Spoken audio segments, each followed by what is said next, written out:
You are now entering a dangerous liberty zone where God-given natural rights are held sacred and exercised. This is your warning. Tyranny, fascism, and censorship will not be tolerated. Ideas will be exchanged freely. Rigorous debate and open discourse is encouraged. If you are weak and your beliefs are fragile, you should leave now. Prepare yourself. We are now live on the Dangerous Liberty Podcast.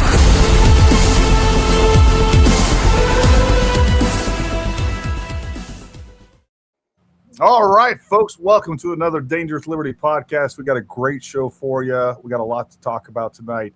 I want to say hi to everybody over in the comments. We'll give a quick little safety brief here in a minute, how this is all going to go down.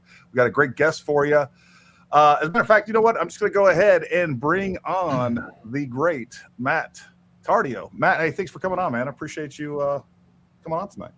No, man, I appreciate you inviting me. I really do. Yeah, well, I appreciate you, not getting me demonetized while we dual stream this. I was like, ooh, that's a lot of faith to put in a guy.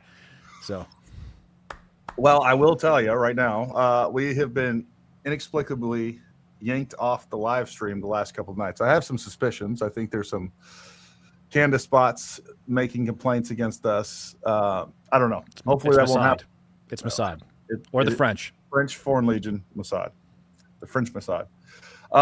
Yeah. So anyways, hopefully that won't happen tonight. It's been a wild ride with all this stuff. I thought liberals were bad. Man, if you're just asking questions about Candace, that is a big no-no. If you expect some evidence out of her, or I don't know, maybe just not accuse people of murder without evidence, it's always a good place to start as a good American. But yeah, I want to say hi to everybody over there in the comments. Thank you for showing up. We really appreciate you. Make sure you like, subscribe. Down in the description below, if you're not following Matt, please go follow him. I got all of his social media links. Go give him a follow. If you're not following me on some of our other social medias, make sure you go follow that. I've been a lot more active on Twitter, much to my dismay. I'm not a big fan of Twitter. I still don't like Twitter, but I'm going to do a lot more there. I think that is going to be, right now, them and Rumble are kind of the best when it comes to freedom of speech. But I will say I don't like the environment over on X. It's just a little crazy over there. It can be chaotic. It really can. You've got to really filter the crap, man. You really do. But it's also a great place. I've got a lot of great leads off of it. Got a lot of very good information. Met a lot of great people over there. I almost feel like X is starting to turn kind of in the direction almost what LinkedIn should have been. I've got news interviews off there. I've met a ton of great people. So I do like X for that, like the networking aspect. No, I agree. A lot of the people that I've wanted to have an interview with, I've been able to reach out to them directly on X. When you're looking for videos and photos and things like that you're not going to find anywhere else, you can find that on X. So yeah, no, there's definitely some great aspects of it. And again, I'm just kind of dipping my toe in, and we'll figure it out. And again, we'll start pumping a lot more content over there. And what I do like is, you got to engage with the trolls, but what I do like is that regular engagement that you have with a lot of different people. And you kind of, like you said, you kind of build up this network of people that you know, that you trust. There are a lot of great reporters and citizen journalists out there. They're not, complete grifters. And so a lot of great elements of that. Real quick, folks, I wanted to give you an update. Unfortunately, earlier today, right here in DC area, in DC, we had 2 National Guard soldiers that were actually shot. I want to share the screen with you. This is the most up-to-date information that I could find so far. And I hate how StreamYard does this, but I'm going to add this to the stage here and give you this up to date. So basically what we have here is he's an Afghan national.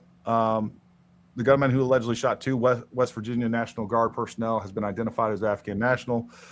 Law enforcement officials told CBS News that the suspect was that name right there, a 29-year-old Afghan national who first entered the United States in 2021.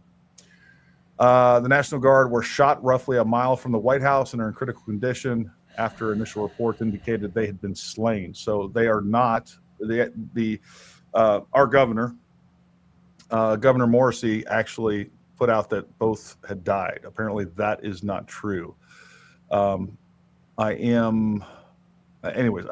praying for them. I hope everything turns out good for them. The suspect, and this is what I couldn't find anywhere else. As a matter of fact, over on here we are several hours later. Over on Fox News, they said they couldn't figure out a motive. The suspect shouted Allahu Akbar before opening fire with a revolver, according to the journalist Julio Rojas. One National Guardman on the scene stabbed the gunman with a pocket knife before another one fired multiple shots. Somewhere in here it says he stabbed him with a pocket knife because he didn't have a firearm. And or Wow. I'm actually What I got told is they didn't have rounds chambered. Yeah. What I got told is they didn't have rounds chambered. I'd be willing to bet that probably only NCOs and above even had rounds on them. That wouldn't my surprise me, suspicion. man. That is my suspicion. So that's what's going on with that right now. There's I don't know. The United States is going a little nuts out there. And look, I do think one of the things that we talked about, I actually reached out to Matt a couple of days ago, wanting to discuss the rhetoric that I think is contributing a lot to the violence that we see here in the United States against the right. We have the assassination of Charlie Kirk. We have the attempted assassination of President Trump. I don't think those are accidents. I think those are, intentional in that. There are political actors out there that have been trying to create this type of environment. When you keep calling people Hitler, when you keep calling them Nazis, when you make your political enemies an existential threat, not only are you encouraging people to do violent things, but they're actually a hero if they did. And the other thing that we're going to get into a little bit tonight is the idea that, look, I've said this many times. I believe when we look at Thomas Crooks, I don't think that happened by accident either. When we're looking at Tyler Robinson, I don't know about Tyler Robinson. All right. But my suspicion is the same with Crooks. And I'm very confident that he was radicalized, that he was identified, he was radicalized, he was weaponized, and he was pointed at a target. And I think turning some of these confused young men, most of them probably with some sort of psychological issues, I don't think it's that hard. I think that's a lot easier than putting, 3 shooters, having a patsy and then a pro shooter somewhere and trying to conceal all this in this big grand conspiracy. I think you can do a lot of this stuff from the shadows, and I think that's something that needs to be looked at much harder. And that's exactly what started happening today. I think one of the first people I was talking to you about was BX on X, right, Becca? Yeah. Yep. Yeah. So very, very eye-opening conversation when you end up having that. And what I think you're actually seeing is old school tradecraft starting to come back, but just modernized a little bit, right? Like that tradecraft is now being turned into online platform. And so what you're seeing is people being recruited online. The handlers no longer have to be in theater in order to find them. And they're doing this by blasting out mass information, right? How many accounts did we see over on X that ended up being in different countries that purported themselves to be American? Right. They're putting out radical ideology. They're putting out radical agendas. They're putting out radical conspiracy theories that are very provocative in nature. They dig through their comment section. They find those people. They recruit them. They take them over to a Telegram channel. They push them on Telegram, and they end up pulling them into the loop that way. And then they can task them out. And they're all these uncompartmentalized cells, compartmentalized cells that don't really know what they're doing. So I think that's kind of more or less what we end up seeing. I think there's evidence of that also that speaks in the Trump assassination attempt. Yeah, and I don't even know that it needs to be. I think some of the stuff can be done completely algorithmically. Identifying certain psychological profiles that we see online. I think they have. Look, I think they have multiple psychological profiles that they can identify online, and then they have a formula and a system like how do we engage this person with this type of profile to get to do X, Y, and Z. And the great thing is they can be doing this 1,000 people at a time, and they only need 1 or 2 to actually be a success for them, right? So, this is something people need to be aware of, and this goes into some of the psychological warfare that we're seeing when we're talking about information ops, when we're talking about disinformation. Right. And I think that is another key element that should be visible to the aware among us what's going on with Charlie Kirk. From the very beginning with Charlie Kirk, so much disinformation was flooded, undermine the government's narrative. and to just flood it with nonsense to where people started off so biased and so confused that they don't even know where to begin. And that's where you leave someone like Candace and some of these other people that are coming in there and just pouring it. Like every single episode of hers, she introduces a new character or a new element. And then, what she started off with, which watching her first few episodes, where the direction that she was going was that she was basically saying that Lance Twiggs was the shooter. And then she's kind of veered off. Then it went to TPUSA, and then we introduced Israel into this. And then, like, I don't even know where we're at with Egyptian planes, the French Foreign Legion. Right. Like, I think people find this fascinating. I think they find it entertaining. And it's like this, choose your own adventure murder mystery made for Lifetime TV that they get to participate in. And then they'll defend her no matter what, even if you just ask questions of like, hey, where's the evidence of this? Mm-hmm. Yeah, there is heard pretty quick coming out of that event. And let's take away all the Egyptian stuff and everything else that we ended up seeing down there. Right. There was a poster over on X, and this is out of all the people, and I don't think Candace has dug into this yet, why somebody was able to post on X the day prior that something was about to go down over the TPUSA event, right? And clearly had advanced knowledge that there was going to be something happening. We had a guy that originally got arrested with a pellet gun, right? That got detained by law enforcement after Charlie got shot, that ended up having a pellet gun. And then there was another guy that was running around screaming basically like, I'm the shooter. And so you have all of these different distractions that were kind of out in place, plus clear advanced knowledge that was going down beforehand. So imagine how different the world would be if we actually had people that were putting that information out and blasting and digging down those rabbit holes versus, Egyptian planes and the French Foreign Legion. And flying drones with lasers. Let me stop you.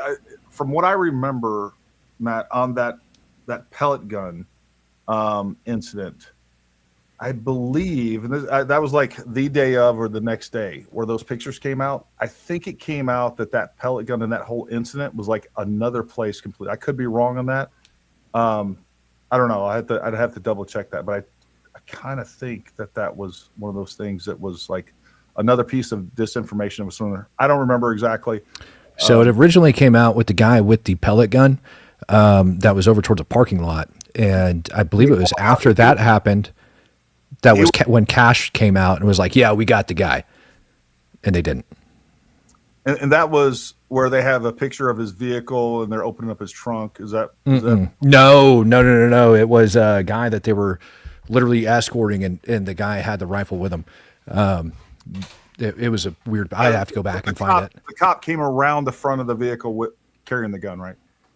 I never saw a video of that. Like a video of the incident. I saw a still image of it and was like, yep, that's a pellet gun, moving on with life. But the fat guy walking around screaming that he did it, that's a whole other story, right?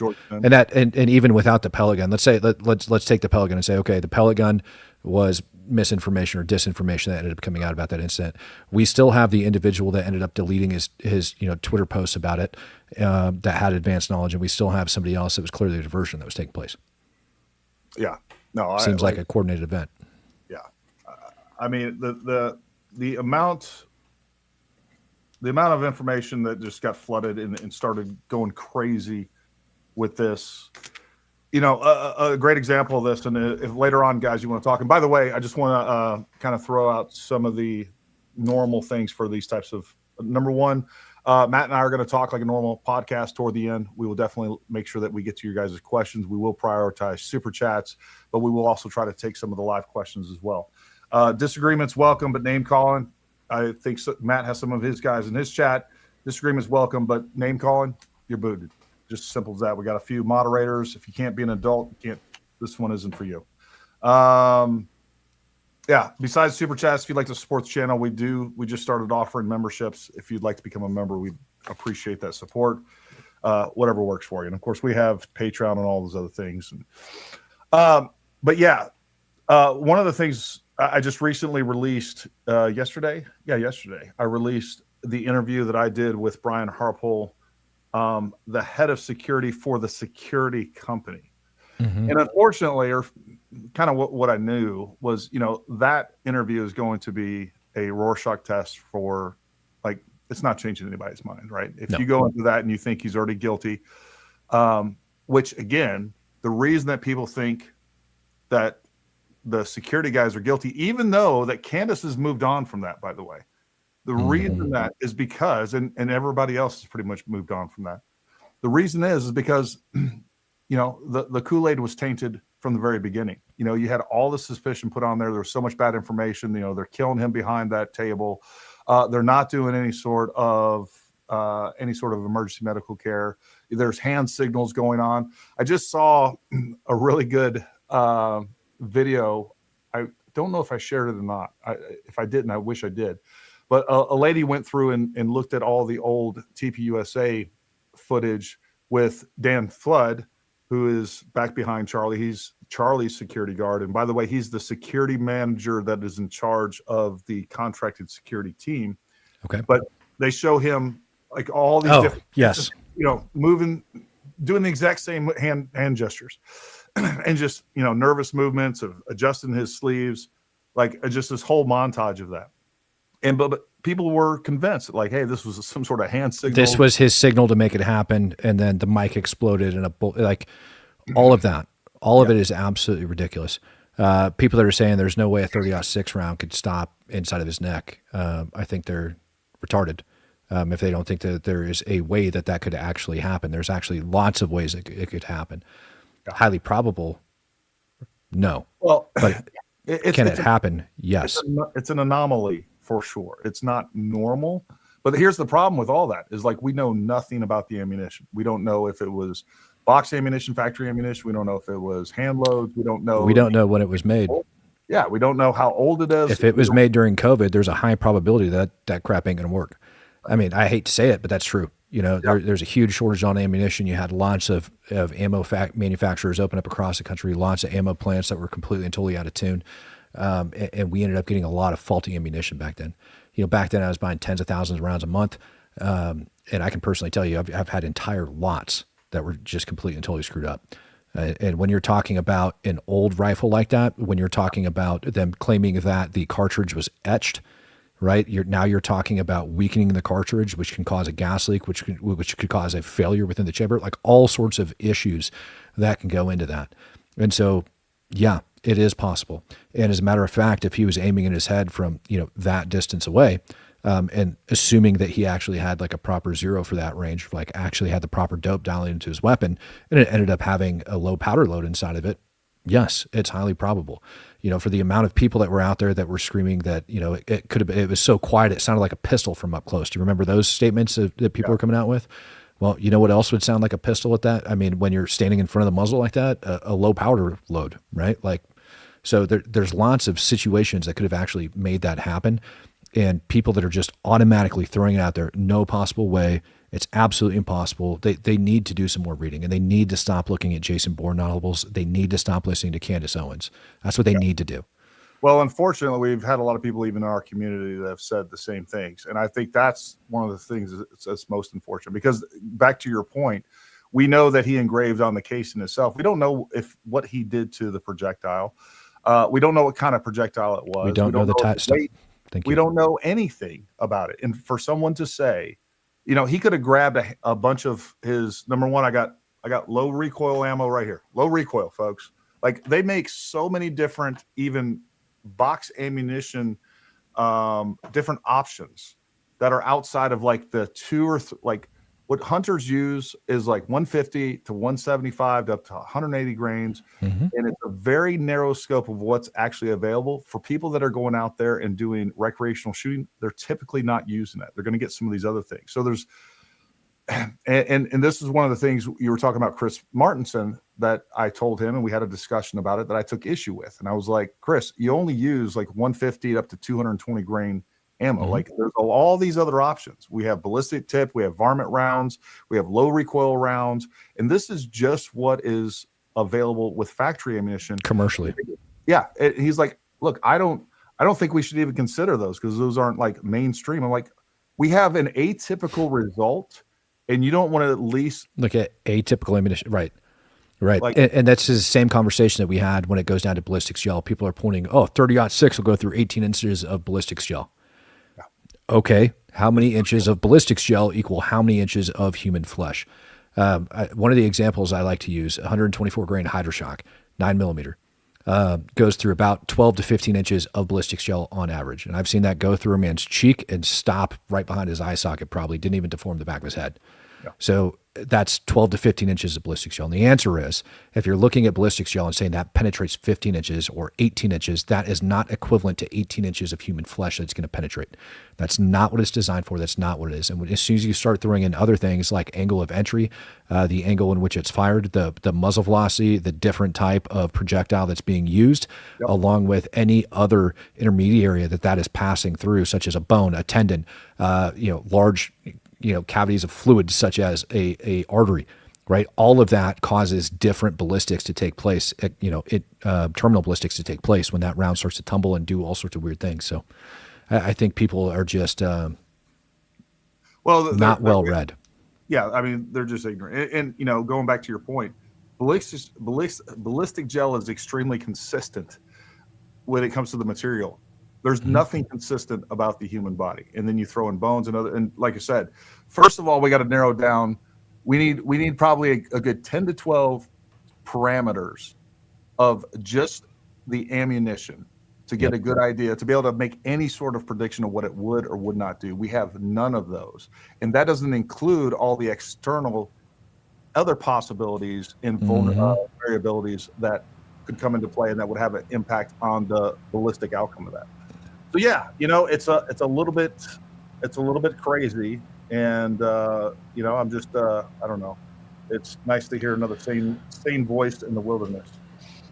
Well, here's the thing: if you're a sane individual and you bring up sane points, you don't get credit because you didn't come up with a wild conspiracy theory that people can like I don't know, like little mush brains can bite onto and say, yes, this makes sense. The moment you have to start explaining if there's internal, external, terminal ballistics, and we're talking about the different ammunition and the variances in muzzle velocity, all of this other stuff that could have actually gone into play, not to mention the angle of entry into the actual target itself. Everything that you go into talk about that actually makes up ballistics. People don't want to know that, and it's not a 3-second answer that you can just spit out, right? It's very easy to spit out Mossad. It's very easy to spit out the French. It's very easy to spit out some stupid crap like that versus actually explaining to people what's going on. Yeah, look, Shanduli, this is your one and only warning. If you can't have a substantive argument, this isn't the place for you. If you want to go jump on Candace Owens and you guys talk in an echo chamber and you don't want to listen to objectively what we're telling you as professionals, that's fine. That's fine. But this is your last warning. This is name calling. It's childish. It's dumb. And I'm done with people like this. Yeah.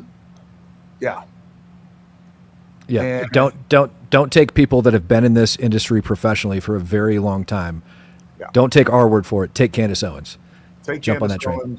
And whoever else like that. I don't know what to say. And to your point, number one, that's what we do here. Number one, we kind of specialize in long range. We're a training company, and I went through the exact same thing. I was prior to COVID.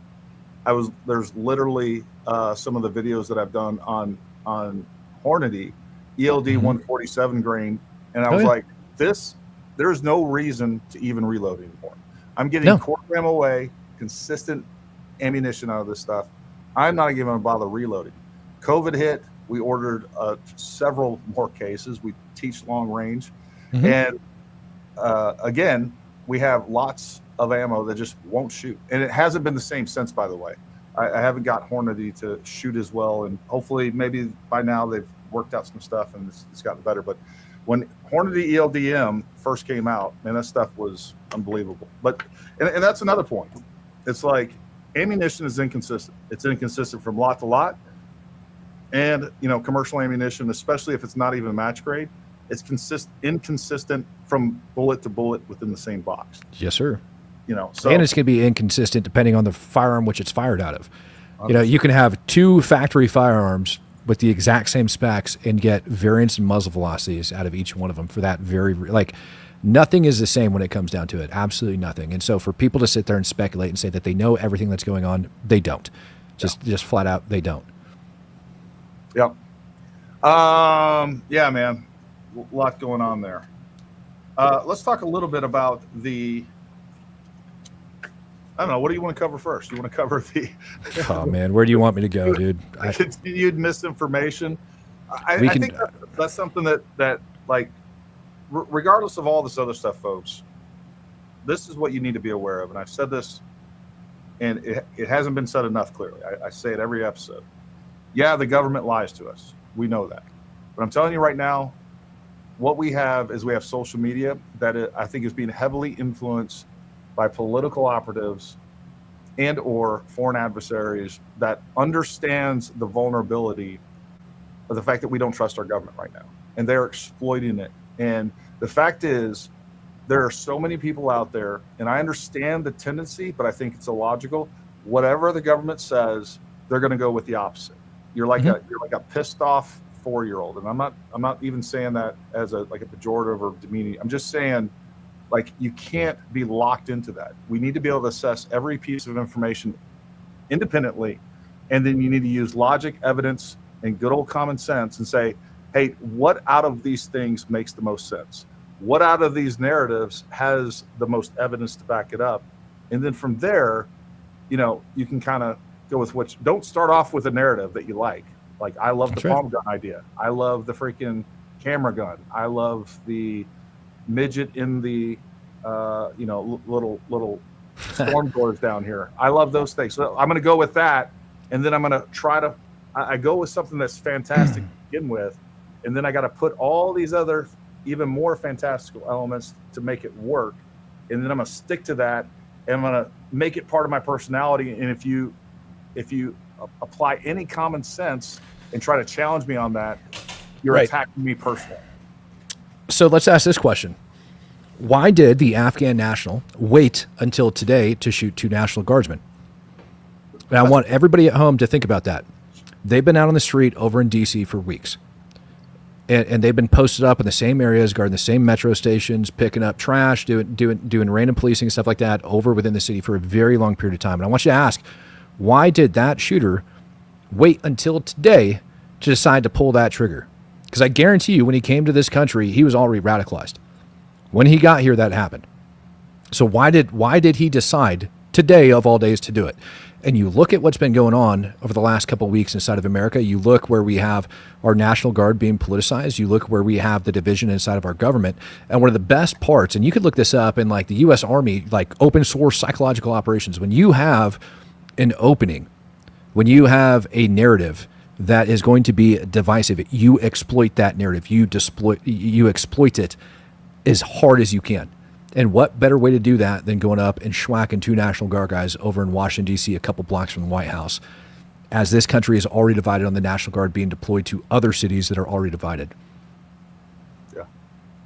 Yeah.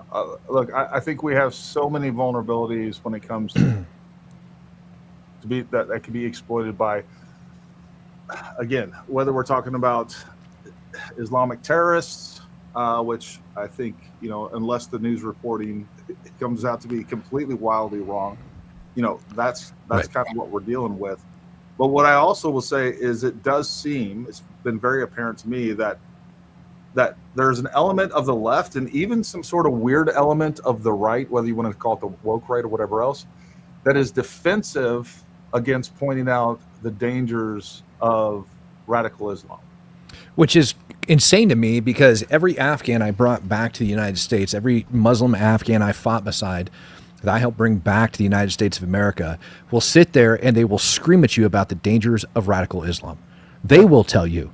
But for some reason, people inside of this country that have never dealt with it, that have no idea it exists, that have been sheltered from it. What's the name of that silly comic? Dave Smith.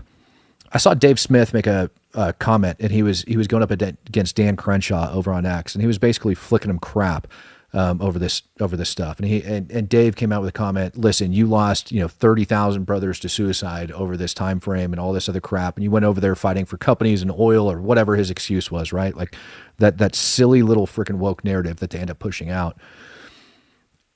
That man. And he goes, and by the way, no other major terror attacks have taken place on U.S. soil, so you're fighting for nothing. And it's like, that man has absolutely no clue what he's talking about. He doesn't know the evils and the horrors that this world actually has to offer. And every now and then, America gets a tiny little glimpse of it, just a tiny little glimpse. And even people like, the FBI, people are giving the FBI a very hard time. And I talked about it this morning on my show. I talked about it yesterday on my show. Last year, November of 2024, just prior to the actual election day, right, when everybody's showing up and voting, just prior to that, the FBI in Oklahoma ended up arresting 2 Afghan nationals inside the United States on special immigrant visas that were inspired by ISIS in coming to conduct a terror attack. That bought 2 AK-47s, 500 rounds of ammunition, and they just got convicted and pled guilty like the other day. And one of them got sentenced on Wednesday, just this last Wednesday, so a week ago today. These things are very real and they're happening all the time. The issue is that those are not mainstream because everybody's got their ears clogged with Candace Owens and Dave Smith and frickin' Tucker Carlson and all these people, right? That don't bring facts. They just throw out wild theories that they say can't be disproven, so therefore it might be true, right? Instead of using proper analysis. Yeah, and the other problem is the thing that I've constantly noticed with Candace is she will allege something and then say, look, all they got to do is give me the evidence to prove me wrong. Like, so you're extorting, you're attempting to extort people for information that, by the way, if they did hand that over to you, that would be a violation of the Constitution. Right. Or Tyler Robinson. And his, by the way, folks, I just posted on X this morning. His defense is already putting forth a motion saying that the jury pool, because of what has been said and what has been released already, is completely prejudiced against him and that he can't get a fair trial. So that's what's going on. And the bigger thing, when we talk about Charlie Kirk independently, because there's so much that we can kind of go back to and kind of piece together and kind of shove in there, but trying to keep my own focus as well as everybody else's. Like when we talk about motive, one of the things that's been brought up for motive is that Candace alleges, and many other people are alleging, the motive behind Charlie Kirk's death was, number one, Israel, set that aside, but why TPUSA is involved is because there's a couple $1 million or whatever else allegedly missing because some outside source did some weird accounting and is looking at some of their some of their charity information. And we don't know what's going actually on behind the scenes. We don't know their discussions. But a couple $1 million that's missing, let's say it's $10 million. So I did the math on this. Allegedly, not allegedly, basically Charlie Kirk has been credited with, and TPUSA has been credited with basically getting Trump 2.5 million votes. The difference between Kamala and Trump was 2.2 million votes. Wow. So if we just go by what we have, we're saying, hey, Charlie Kirk and TPUSA was, and by the way, I think that is a conservative number. I think it's more than that. Yeah. But he won the election. TPUSA won the election. You're not telling me that that's why the left was going after Charlie Kirk to begin with. That's why they were demonizing him, and ultimately one of the reasons that he was killed. But what's left over after Charlie Kirk is dead is TPUSA. They still are going to be a significant force going into 2028. Whoever that's going to be, it's probably going to be JD Vance. It doesn't matter. The point is that the reason these people are being led down this path to go after TPUSA is for political reasons. They have demonized what everybody considered the best, one of the best organizations in the country. And now, 2 months after Charlie's death, they not only killed the man, they're attempting to completely ruin his legacy as well. And it's because of that. And if we talk about a numerical value, just on that 2.5 million votes, by the way, I went through basically every vote with what Donald Trump spent on his campaign comes down to $19 per vote. 2.5 million votes equals $47 million. So that's the real money value of Charlie Kirk. And again, I think that is significantly, that's way underestimated. I really do. So that's what's at stake. And more importantly, the next presidency and potentially the next, the Senate, the House, and the executive branch could all go to the Democrats. And it's because the right has been fractured over this entire Charlie Kirk thing. And I think it's all disinformation. Yeah. So there is, this got so bad, the misinformation. We ended up setting up like a Center for Malign Influence over here in the United States, which basically is the United States government going after mis and disinformation. Here in the United States by foreign actors. DHS back in August, I want to say, ended up putting in a warning that also included that. And then on top of all of that, they had also made statements to the effect that Iran had attempted to kill Americans on American soil. They didn't come out and state that they tried to assassinate Donald Trump, and I'm not stating that Iran did try to assassinate Donald Trump, but they have had failed attacks killing Americans, or spoiled ones, right? And when you start talking and you go back to the exploiting things and you start talking about the misinformation, disinformation online, Donald Trump getting elected versus Kamala Harris getting elected have two entirely different outcomes for our foreign adversaries. They have different outcomes for Russia. They have different outcomes for China. They have different outcomes for Iran. They have different outcomes for many FTOs, foreign terror organizations, over inside of the Middle East, right? You look at a lot of the things that have been taking place. Iran's lost its grip on the Middle East. It really has. The IRGC has been pretty much kicked. I mean, not pretty much. It's been kicked out of Syria. It's been kicked out of Lebanon. Lebanon's starting to turn back a little bit more into a more Western-friendly style country. Turkey is now starting to come out as a more radical country. Syria has been given up to, al-Jilani. So like all of that is just kind of different. And you've got these key players such as Iran, such as Russia, such as China, that have so much money invested that's going to go way north of 47 million. Right. Think about how much it takes to train the IRGC and send them over into Syria. Think about the amount of money that they ended up spending on Hezbollah. Right. Iran, largest state sponsor of terror in the world. And I think that just got surpassed by Russia due to some different verbiage being changed around. But at the end of the day, I mean, they've been funding all sorts of different terror organizations. That's a lot of money invested. A buttload of money that these different nations have invested. So they also have a huge motive to be able to go after them, not just the left, but also the enemies who happen to align with the left, because those enemies, like these foreign nations of ours, would want to see Kamala Harris in charge. I can pull up, different radical jihadists that have came out, since prior reformed that will state that they want to see Democrats get elected. Why would you want to see a Republican get elected? Right. You look at, are you familiar with the Naked Communist from back in like the 1950s and 60s? I feel like it sounds familiar, but yeah, it probably sounds familiar. Right. So KGB's rules and marching orders for when they got sent to the United States back in the 50s and 60s to basically subvert the American government. And there's a ton of them, right? There's 48 rules or something like that they ended up going by.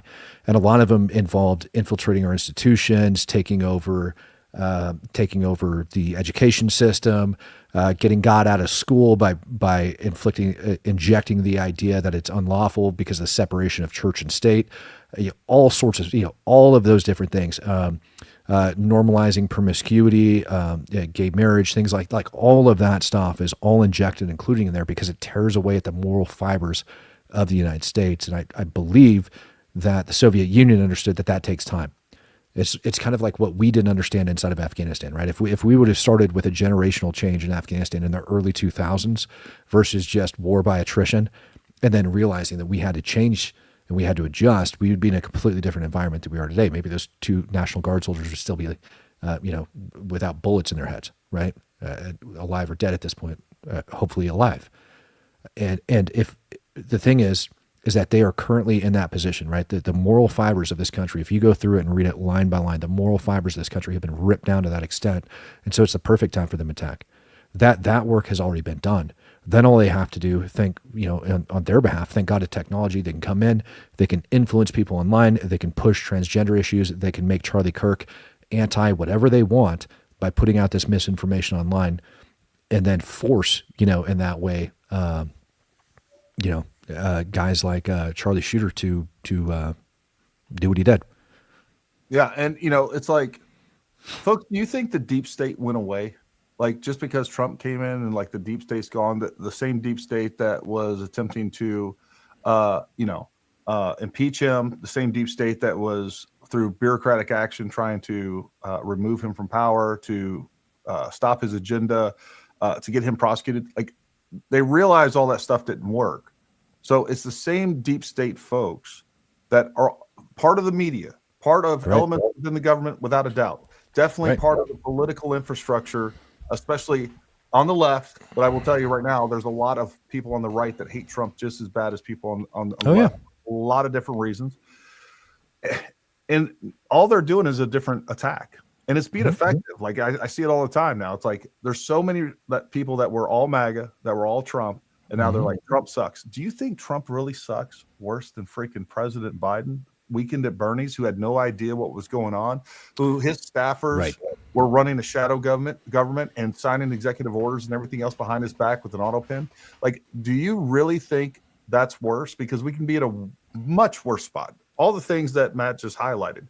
There's a reason that they waited until Biden was in power before Russia invaded Ukraine. Facts. There's a reason why we didn't have any sort of major military operations or enemy military operations taking place under the first Trump administration.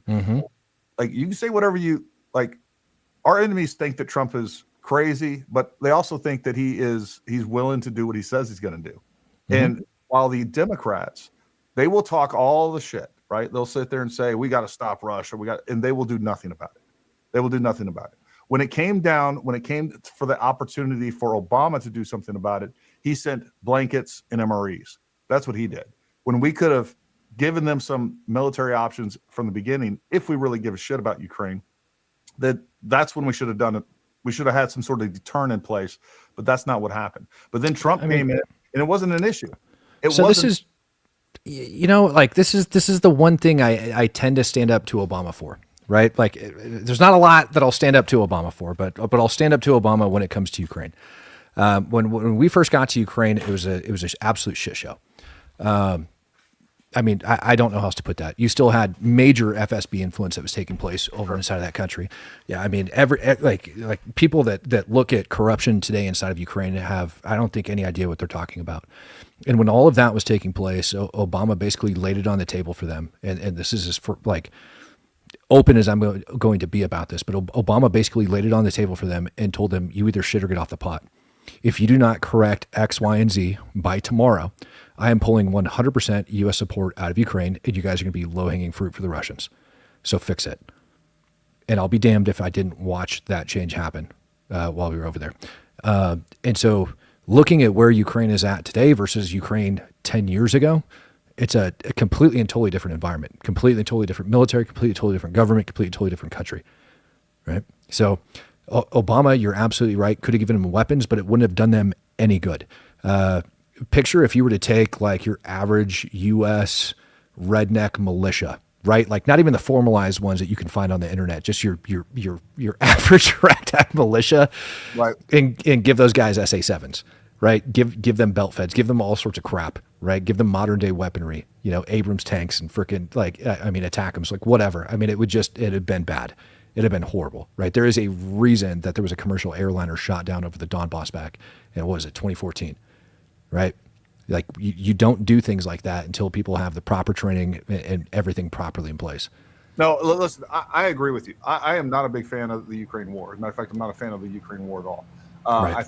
I think that's a regional issue that needs to be solved regionally. Yeah, we can have some influence and things like that, but the more that we get involved with it, the more problems I see. The problem that I have with this is the hypocrisy of when they're talking about how Trump isn't willing to give that's right all the support they want when we had Obama in office and all he sent them was blankets, MREs, and there was really no plan in place when it could have been. Like we could have been in a much better spot that would have deterred action as opposed to having to respond to action. And that's the problem that I have with that entire argument from the left, because the left is suddenly all about war. Right. I'm not an isolationist, but I'm damn near it. Like we've got to quit meddling in things. And I'm with you. Unless it benefits the USA, stay the hell out of it. And by the way, we're not very good at influencing foreign governments. We have a horrible track record when it goes down to regime change. Yeah. Like a horrible track record. Yeah, well, there's certain things we're good with. That's not one of them. And this is a great discussion point. Brian Child Guru says, dude, the entire term has been wasted so far. Trump hasn't ended the wars. He bombed the Houthis around. He called Epstein files a hoax. I'm tired of winning. All right. So look, there are definitely, and this is where those seeds are planted. You are correct that there's plenty to criticize Trump administration for. I'm with you. I'm with you on the Epstein files. I'm with you on 90% of those things. But you got to keep the big picture in mind and say, are we, number one, look at inflation compared today, compared to what it was under Biden. Huge difference in ways that we can't even really understand. And then on top of that, where we are with the way that the war was progressing under Biden versus Trump, and a host of other things. There are clear differences and advantages of having a Trump administration over a Biden administration. But when we get sucked into these other very valid criticisms, then like we just throw the baby out with the bathwater. And that's what I'm talking about. Just like Matt said earlier, talking about the war that we prosecuted under GWOT, right? In Afghanistan and Iraq. Lots of different, trust me, I have more criticisms the way that we went about that war, and I'm sure Matt does too. That doesn't mean that there aren't elements there that we need to look at and say, hey, this was done well, this wasn't done well. And look, I don't think that we should have went to either one of those. Or if we did go to Iraq or Afghanistan, we should have been there for 6 months tops. And we need to learn how to fight a war and get out of there as opposed to nation building, because the nation building really was a prolonging of the war that I think was mainly because of defense contractors, politicians, and everybody else that was getting rich off of war. I think that's there's a huge element of that for sure.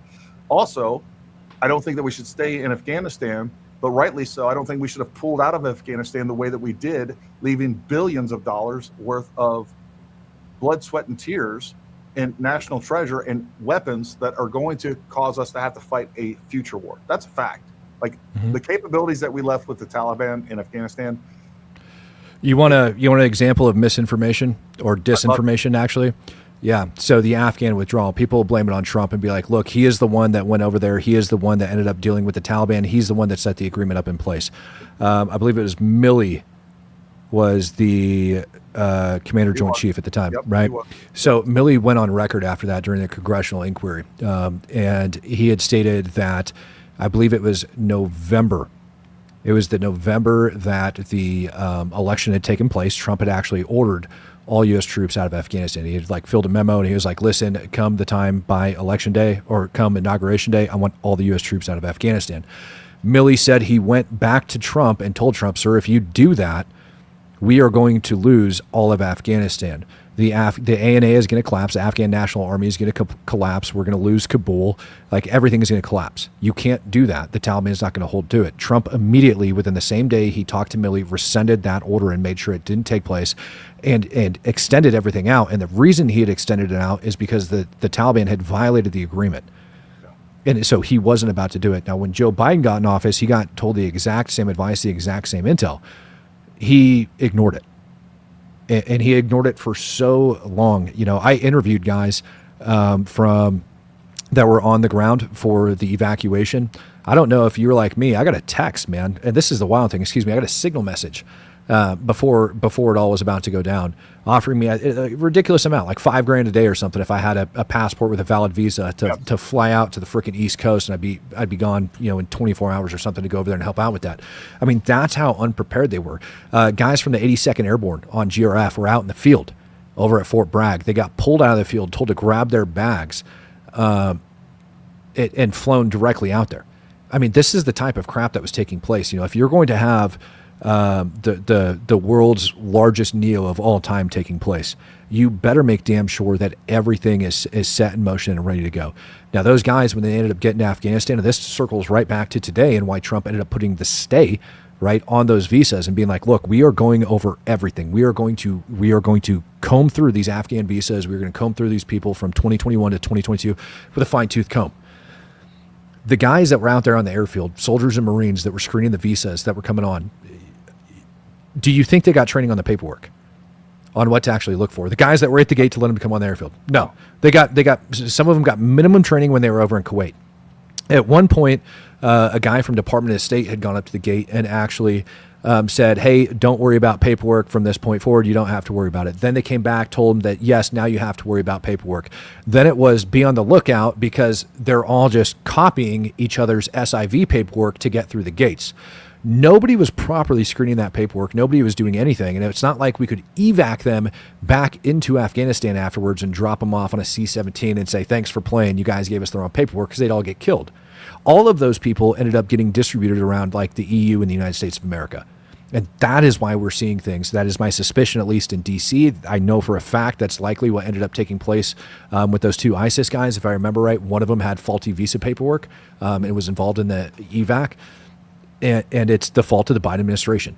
And it is extreme amounts of dis and misinformation, because if you let Donald Trump take over and stuff like that ends up getting fixed, well, you're going to have terror attacks, or you're not going to have as many terror attacks here in the United States. You're not going to have any illegals pulling over the border, right? I think there's a huge amount of foreign influence that goes into that for those very reasons. And that goes back into why Charlie Kirk, it could be an assassination plot, or it could be a trans Tifa guy that just flew off the rails. This is all stuff that the Bureau is going to have to dig into. And it's a win-win for our enemies, no matter what. And right. That's the thing that people don't realize. And again, when you look at all of these people that are pushing, these different, we'll just call them alternative theories, and that are adversarial to TPUSA, Charlie Kirk's legacy, and everything else. If you go back and look at their Twitters, and folks, I'm going to end up doing a full video on this. All the main actors, they have one thing in common. They were anti-Semitic before, and I had this conversation with Matt. Like, I am indifferent to Israel, but I am sick of hearing that Israel is the problem for everything. And by the way, the same people that are now justice for Charlie were texting, tweeting to Charlie, responding to Charlie like, "Hey, you're nothing but a freaking Israeli shill." Israeli shill. All the same stuff. And these are the exact same people that are simping for Candace Owens. And that's right. I think, quite frankly, I think Candace is being unwittingly roped into some of this stuff. That's right. Just because she likes clicks and views. She wants a political platform on the right, and that it's not money. Her husband's a multimillionaire. I'm sure she has plenty of money.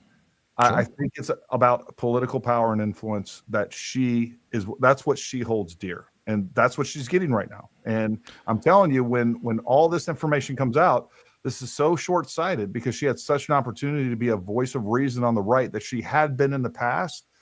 And she has sold it all for this very temporary thing, because when the information comes out, and I know people are going to try to discredit it either way, but when information comes out, there's going to be enough people to say, you know what, we were lied to the entire time. That's right. I mean, is it so hard to believe that Candace Owens got it wrong? It's one thing to get a little bit of mis or disinformation out of a news article and get your source wrong there, or not do the due diligence and double, triple check those things. And I still get some stuff like that wrong. It's completely different to get an email from somebody that gives you your attorney's address, and you end up putting that out as a conspiracy theory, and you get called for it online. And that is something that, her crowd will immediately dismiss, and they'll pretend like it's not a thing, and they won't look at everything else that she's thrown out there.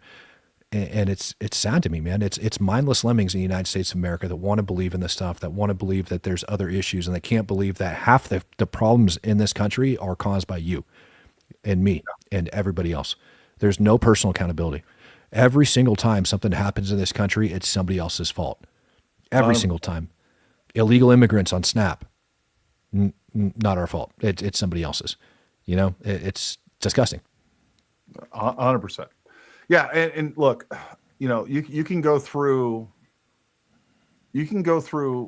a lot of her videos, and you can find such either deceit, lies, whatever you want to call them, all right, intentional or unintentional, logical fallacies in this picture and this tapestry that she's painted all along the way. And folks, like, with zero evidence, that's the problem that I have with this. It's like, you demand evidence of the FBI. Give me evidence. Give me evidence from Utah. Every whole video, like everybody talking about the video of Tyler Robinson being turned in.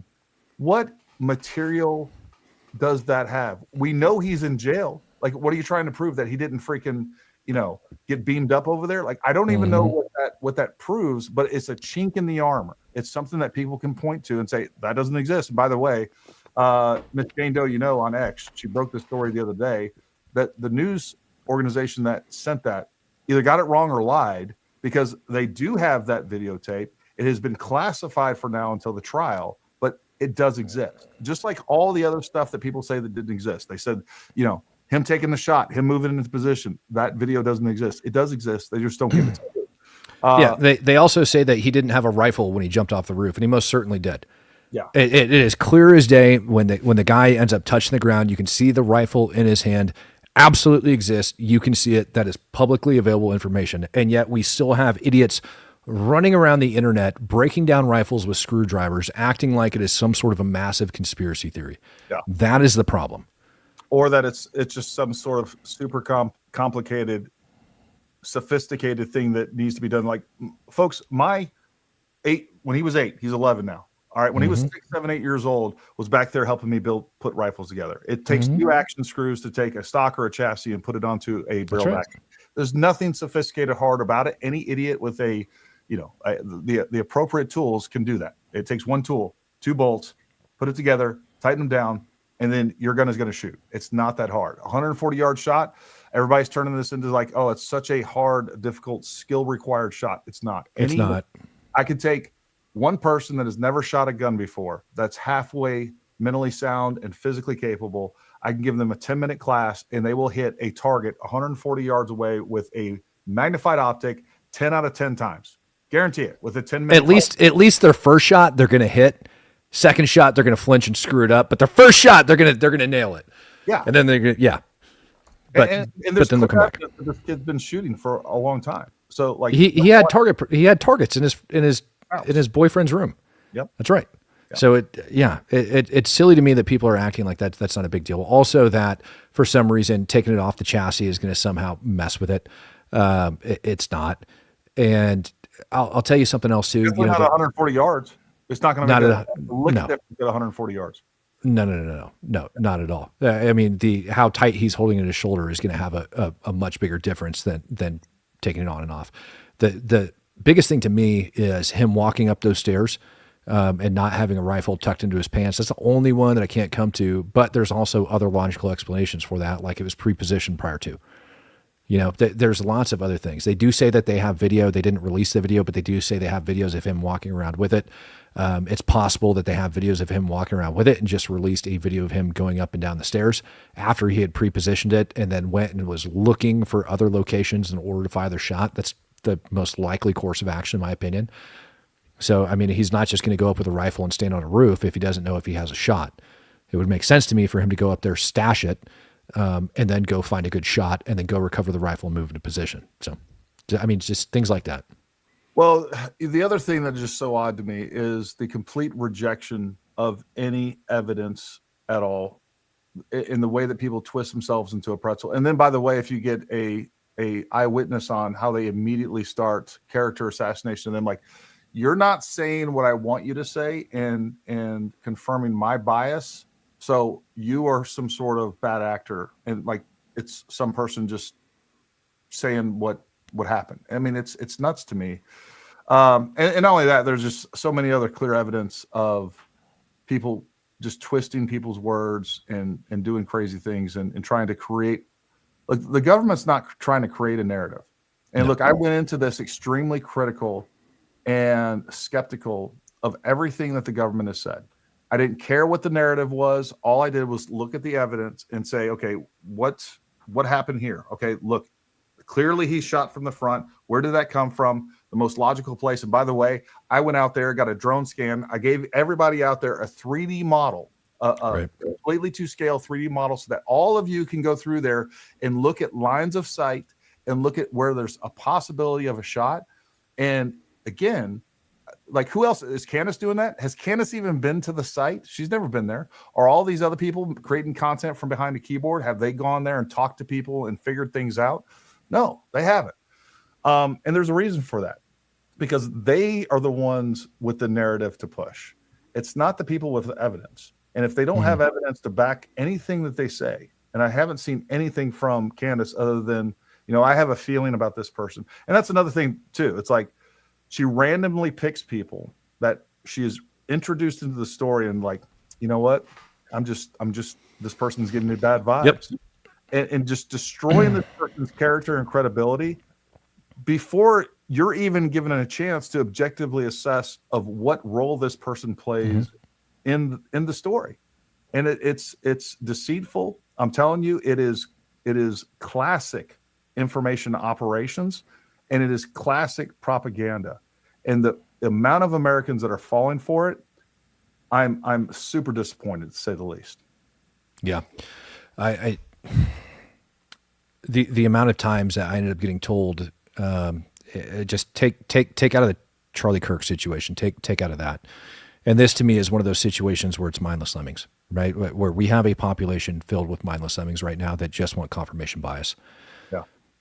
When I was covering Israel very, very heavy, ended up getting told that we had, how do I want to say this? That GHF, the Gaza Humanitarian Foundation, and the Israeli Defense Force were over inside of Gaza murdering thousands of civilians. It was basically a giant murder trap for them to come over and to get humanitarian aid, and they would just gun them down. I went over to Israel, ended up filming a straight, like almost 1 hour video of an aid distribution, dang near start to finish, until everything ended up overheating. And you cannot fake 10,000 plus people running into your site, right? Running up there, being as happy, being as organized, being as friendly as they are. You can't, if you are mistreating people in that manner, they're not coming to you. Right. They take out the human factor of common sense, which is common sense says, listen, if you're gunning me down, I'm not doing this. And even though that video exists, nope, you're getting paid by Israel. You are some sort of propagandist. You are this, you are that. And I'm like, there's a straight hour video. Nobody on this planet can take 10,000 people and to get them to behave in that manner. And yet, even with undeniable video evidence in their face, they will still want to push that narrative because they've been lied to. When people believe in a lie so much, it becomes like part of their personality, right? Like it has for Candace and it has for a lot of these people. It is a personal attack when you present them with facts. When somebody ends up stating, you will never convince me of, you need to end that conversation because they don't have an open mind. They don't want actual evidence. They don't want actual facts. They want confirmation of what they believe in. And unfortunately, that's what we see today in the United States. We see a lot of people that you are never going to convince. Don't even argue with them. There's no point in it. Well, look, folks, one of the things that I've tried to do, I've been extremely careful about, and all the videos that we put out, is I give you evidence of everything that I'm telling you about. And we've talked a little bit about Candace and what's going on with this. And I want to share with you some just a really short clip of proof of how she is absolutely deceitful in the way that she presents information. So right here, I can't see the screen right now. Matt, are we seeing a Premiere Pro video? Yes, I am. All right. So I want to show you this clip, folks. And this is going back to the text messages, right? Everybody said the text messages were fake. And it was because of Candace, because she goes through these text messages and she just completely undermines them on top of some other things about talking about how he doesn't say vehicle. That's weird. He doesn't say this or doesn't say that.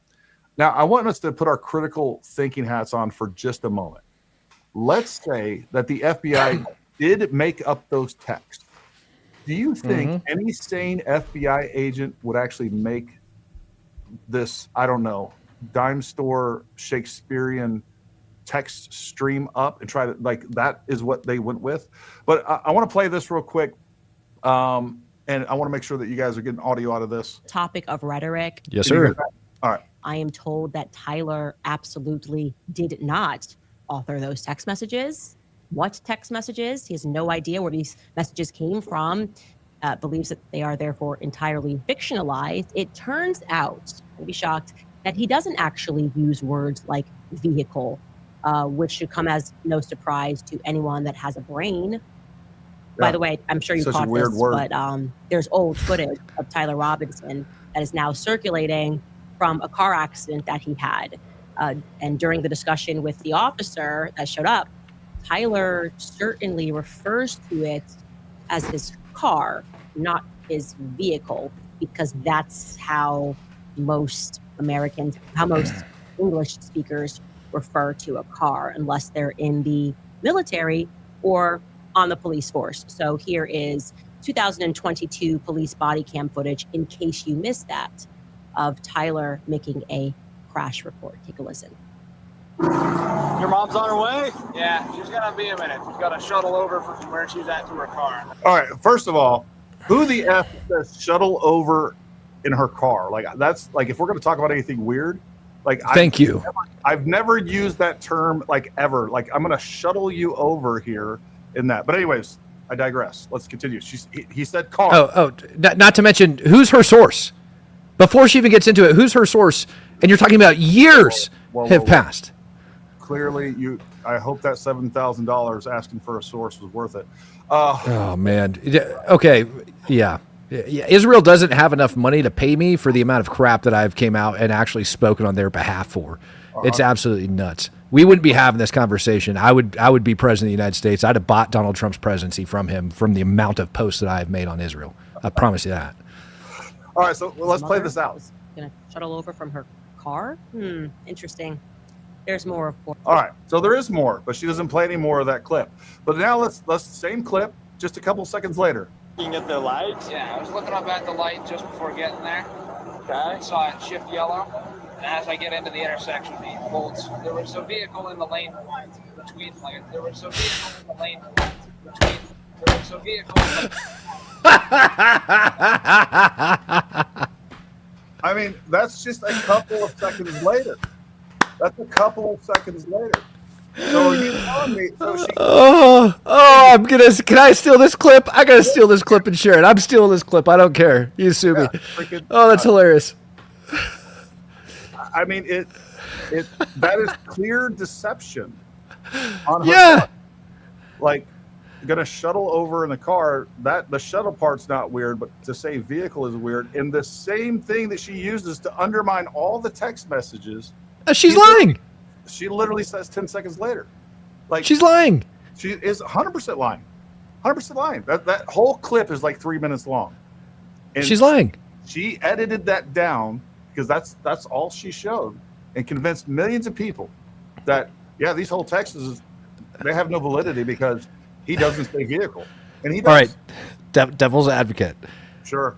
Do you think Candace is putting these narratives together on her own, or do you think people are feeding her videos, or she finds little random things and doesn't bother to fact check them? It's probably a mix of both. I don't even think she cares anymore. Like, honestly, it's either just so sloppy or intentionally deceptive that, and again, I can go through every single video of hers, folks, and Right. do this. And then just like show logical fallacies time and time again, the way that she's projecting her own disorganized brain on other people, it doesn't make sense. So, hold on. I want to throw this up here. Yeah, do it. That's fine. I don't care if you believe me or not. All right. First of all, Tucker Carlson, see it. Logical brain. If you're using any sort of like, you can't go through this charging document and discredit all this evidence that's going to be Right. really tested in court. Like That's a fact. And this is just the evidence that we know of. We know, like, the evidence that we have. I think he could get a conviction off just that. We don't know about the voluminous amount of evidence that his own defense attorney said, hey, we can't do this. We can't do this court hearing now. We got to do it in January because there's a voluminous amount of evidence that we have to go through. So that's why they pushed it off. The defense asked for additional time to go through the amount of evidence they have. All the footage that you guys want.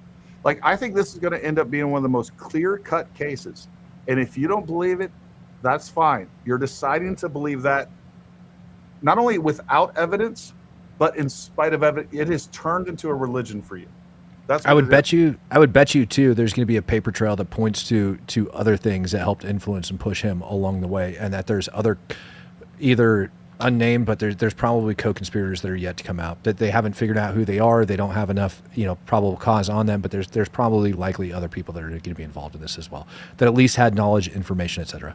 And they probably got amnesty for being able to come out.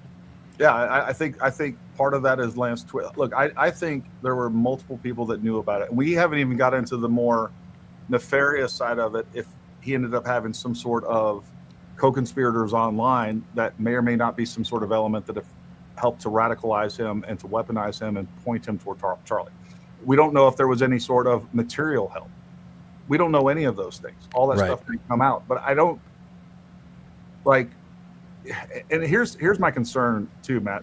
I think one of the reasons that we haven't seen more information come out with Thomas Crooks. I think there probably is evidence of some of those things. Yep. And I don't think, and maybe it's not necessarily a nefarious reason, but I think the government doesn't want us to know that these kids and other people, including adults, can be radicalized so easily online. And I think that may be something that they're trying to hide. I think it's wrong. And I think you, as the federal government, we have the right to know what's going on so that we can protect our family, we can protect our kids, and we can take this stuff a little bit more seriously. That's right. But I do think that is one of the elements that has been completely left out of this. Yeah. There are people being radicalized online. There's no doubt about it. Yeah. Zero doubt about it. You can actually look. I mean, I could pull it up and put it up on my screen right now. Those Afghans I talked about that ended up getting busted last November, right before Election Day. Those Afghans, I mean, just mounds of evidence within their criminal complaint that shows all of the downloadable ISIS material, like the radicalization material. This guy had a Google Drive full of it. So it is happening. It is taking place. They do have access to that information. It does exist out there. And it's not just when it goes down to radical Islam or killing Charlie Kirk. You've got the same stuff that's happening when it goes down to Antifa and everything else. So, yeah, no, I think you're right. Look, it's the same thing. It's how kids get, inducted into gangs, into other criminal activity, into drug, it's all that stuff, but probably at a much higher level, to where, again, I think they have turned this into a very sophisticated, formulaic system where, they know it works, and they've been doing this stuff for a really long time. They know exactly who to target. They know what to say to that person, and they know, and I don't think they are 100% successful. I think they're looking for that, they're doing it simultaneously to 100 people, and they're looking for that one that's going to end up acting. that's all they need. And that's exactly all they need. And then, by the way, there's no risk, because until they do that's something, the big one. We don't even know anything about it. That's the big one. It's not just community, but it's also being able to say that they're hands off from whatever organization or whoever it is that's actually out there conducting it. Right. It's very hard for foreign actors, especially, to be able to get caught, and especially for the United States. If let's say any of these individuals that we've talked about tonight were influenced by anybody overseas, not just here at home, United States government coming out and stating that, imagine the United States coming out stating that Russia influenced X individual to kill Charlie Kirk. Hell, there is a guy that just got found guilty in court, New York federal court, I think a week ago. Goes by the name of the Butcher. Ask BX about him. She knows all about this guy. And the guy literally influenced a school shooting on January 22nd here in the United States of America. He also tried to recruit people for a ricin attack, along with an IED attack over inside New York City. And he was doing all this crap from the country of Georgia. Yeah. Again, there's so many, Georgia, Ukraine, all these Eastern Bloc countries. There's so much coming out of there. And again, we're not even talking about, look, I think there is really evil elements within the United States that, whether you want to talk about pockets of inside the government, but also outside the government, political actors. Look, I think all of us agree there are some major anti-American ideological forces that are well funded here in the United States. George Soros, and these are all the funds and the actions that are taken that are overt. There is 10 times as much taking place that is covert, and that we don't even realize that they're trying to influence our kids in different ways. Having them from the cradle to the grave, and from school to everything else that they're exposed to, that's not enough. We got to get them sooner. We got to get them for longer. We have to completely indoctrinate them. And that's what's taking place. And the right is far behind. It's just, it isn't. I work on indoctrinating my kids in the beliefs that I have, because that's what I want them to be able to, that's what I believe. And I want them, and I think that those are American principles. And if I don't indoctrinate them, somebody else will. That's right. All right. Big scary thought. We know how many different foreign influence accounts are over on TikTok pushing all sorts of crap, right? I talk about one on my show over the last week.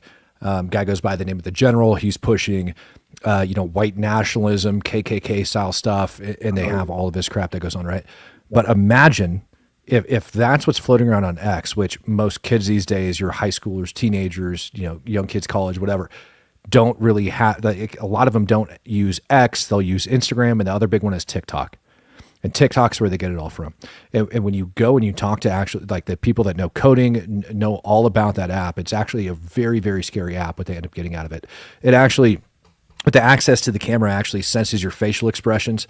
It can, with smartphones now, it can actually read the pulse as you're scrolling through on your screen. It can measure the different things in the different style. So if these countries, such as China, want to push a certain amount of propaganda to these different age demographics, they're able to measure that out in several different ways. So if a certain message isn't speaking well to youth, it might have a lot of different views, but it might not be hitting the right demographic, or they don't know why. They're able to very quickly assess what does and what doesn't work, and that's how they're able to get these false narratives pushed out so freaking fast. So if you think for some reason that that's not happening to your kids, you're dead wrong. Absolutely dead wrong. Hell, dude, even fellow Green Beret, Anthony Aguilar, guy's a complete and total retard as far as I'm concerned. Complete and total retard as far as I'm concerned. He had an interview that he thought he was doing with an NGO, from what he told me over the phone. And when I was talking to him, I was like, look, man, why were you on TikTok talking with a pro-Hamas account? He goes, I wasn't on TikTok. I was like, yeah, you were. Here's the proof. Like, what were you doing on TikTok? No. I was working with like Frontlines. I was like, okay. And I go look up Frontlines. Yep, it's a subset of Al Jazeera.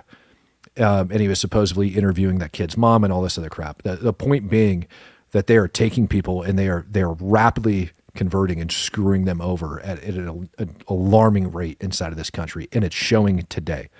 There's a reason when CPS or CBP ends up showing up into town, or ICE, or any DHS agent, or anything ends up coming out, that there's 1,000 different pieces of misinformation that end up spreading online. Some of them are bad actors here in the United States of America that just don't like Trump, that just don't like our country, that love communism, love whatever. But a lot of it is coming from overseas. A lot of that misinformation is coming from overseas, and they're prepped and they're ready for it because they know these things are coming out. So they're developing these false narratives. They're pushing it to further divide this country, and it's driving me nuts. Because Americans are just stupid, and we're biting this crap hook, line, and sinker. Yeah, no, I agree. And like, it's not a right or a left thing, folks. They're just trying to cause chaos On both sides. On all sides of what's going on here in the United States, and continue to sow more distrust in our government. And look, our government deserves very little. Here's where I stand with this. I don't trust my government. All right, I don't. I'm skeptical of everything that's put out, because there's disinformation agents within our own government, within every party, and you don't know what's true or what's not. But I want to be able to determine why I don't trust my government based on actual facts. Right. I don't want a foreign adversary, or a political adversary, or an ideological moron to convince me of things that are not true. You know what I mean? It's almost like I know why I have this problem with this person in my family, but you got no business telling me like things that I know aren't true about this family member. Like, you stay out of my shit. And that's how I feel about this. And that's what's being done. And people are so biased. It's like, the government can say, hey, it's raining outside. And Candace Owens says, no, it's not raining outside. You can go outside, you're standing there getting soaked, and you're like, Candace is right. When that's happening, you're a moron. All right. And you have gotten to a point, and you know what? I scratched that. I don't want to call you a moron. You've gotten to a point. I apologize. You're not a moron. You've gotten to a point, for whatever reason, that you've become gullible enough to be psychologically influenced in a way and manipulated in a way that is unhealthy. And the way that you combat all of that stuff is what I said earlier. Whatever narrative, whatever piece of information has the most evidence, makes the most sense, and is the most logical, is usually going to be the correct narrative. And if you're following down a rabbit hole that has zero evidence, it doesn't make sense, it's not even coherent. Like, someone please tell me, okay, what we've established with Candace Owens is that Tyler he is not the shooter. Everybody's super protective of him. This poor guy, he's just being railroaded. There's some elements of that I can go down as well. How did Charlie die? Who shot him? Where did they shoot him from? This super sophisticated, complex international assassination is taking place, and they go and they're so good that they have some sort of patsy. People will say that it wasn't even Tyler on there, but they have some sort of patsy on the roof. They didn't shoot him from the roof, I guess, but then they shot him. Nobody else saw another shooter. Nobody heard another shooter in a very compact area. Folks, I'm telling you, that place is so much smaller than you think it is. So somebody shot him in that very compact area. Nobody saw him. Nobody heard it. They got away. And then, oops, you know what? Hey, what gun do we have the patsy with? It was a 30-06. Fuck. I brought 5.56. Like, that's where it all fell apart. That's where you forgot. That's where they messed up. This super smart, sophisticated element, but they messed it up. But please, someone tell me, how did Charlie die?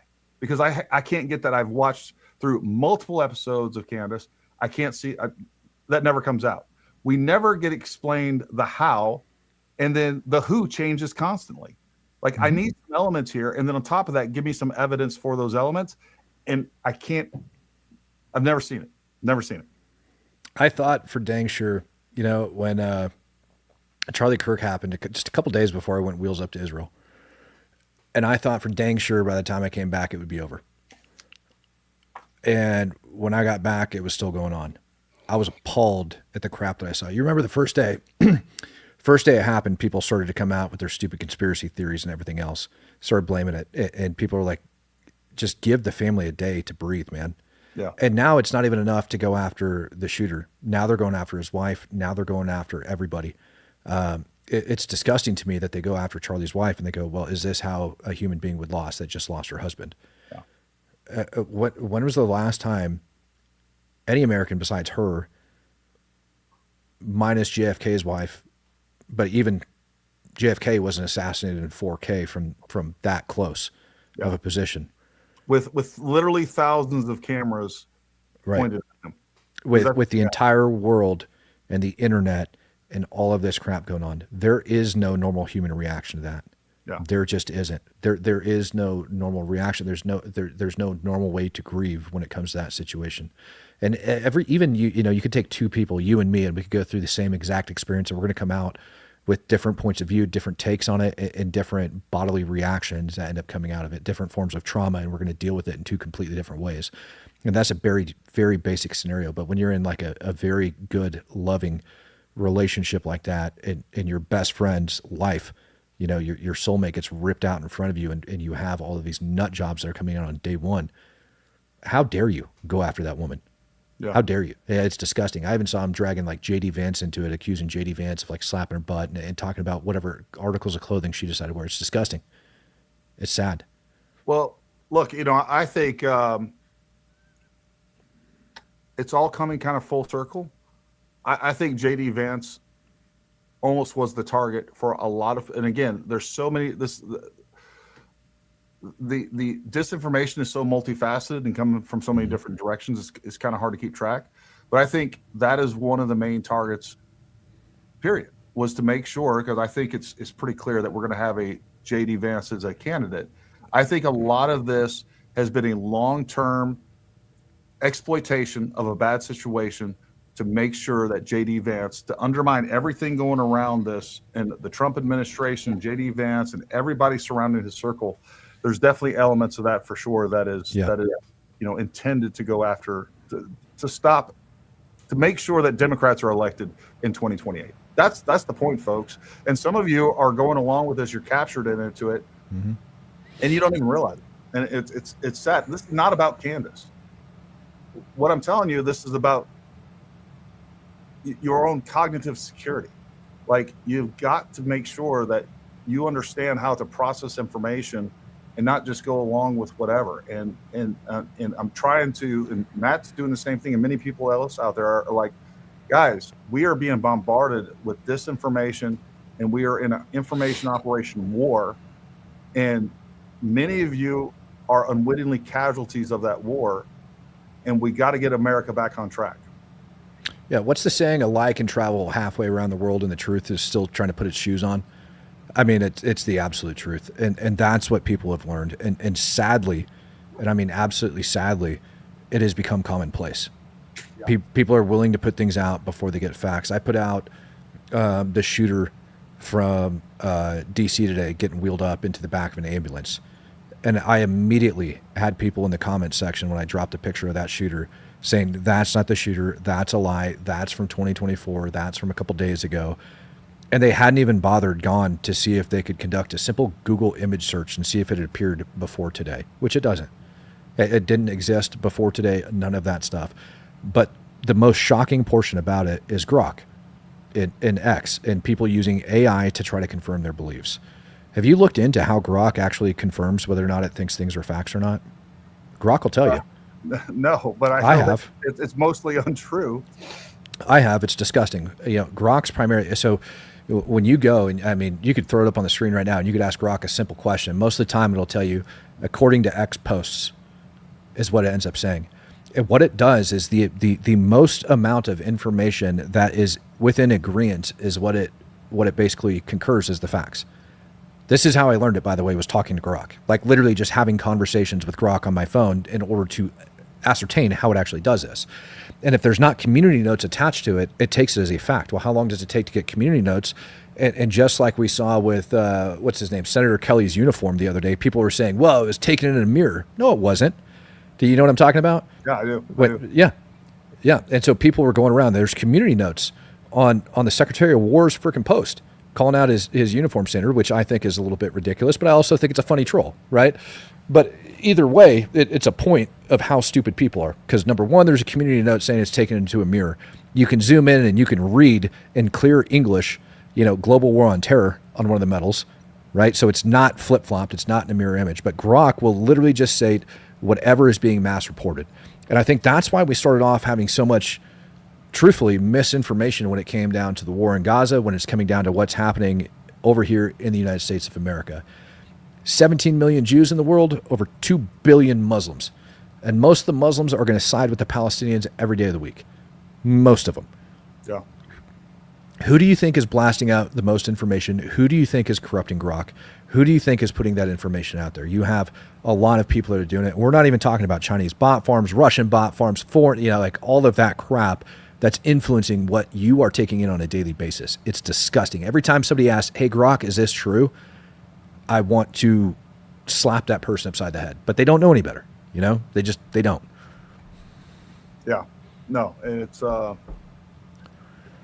and we're still at a moment in time where reality can be somewhat distinguished. You know, within the next 4 or 5 years, folks, with AI, like everybody will have access to be able to make up whatever crazy video, picture, letter, proof of this, proof of that.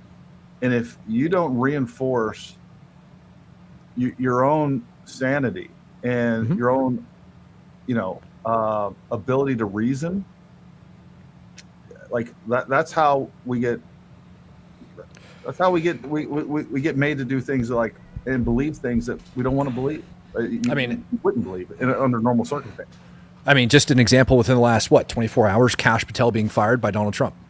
Kash Patel was literally sitting in the White House with Donald Trump, and then they had to go out and take a picture. Caroline Leavitt ended up having to put out, Kash Patel wasn't fired. I was literally sitting there with Donald Trump and Kash Patel. We all laughed about it when it ended up hitting, took this picture to put it out, stop spreading, lies. It's a problem in this country. It's a huge problem. Who are these anonymous sources? Because the news has been getting away with it for a very long time, and they're wrong every single time. Every time you see, according to an anonymous source, 99% of the time, it's wrong. Yeah. Well, and this has been one of my points with Candace and some of the other folks out there. It's like, look, we've already seen what mainstream media did. They destroyed themselves with the exact same tactics that these short-sighted people are doing. That they get clicks. There was lots of people that watched MSNBC. There was lots of people that watched CNN until they did, because they realized they were completely non-credible.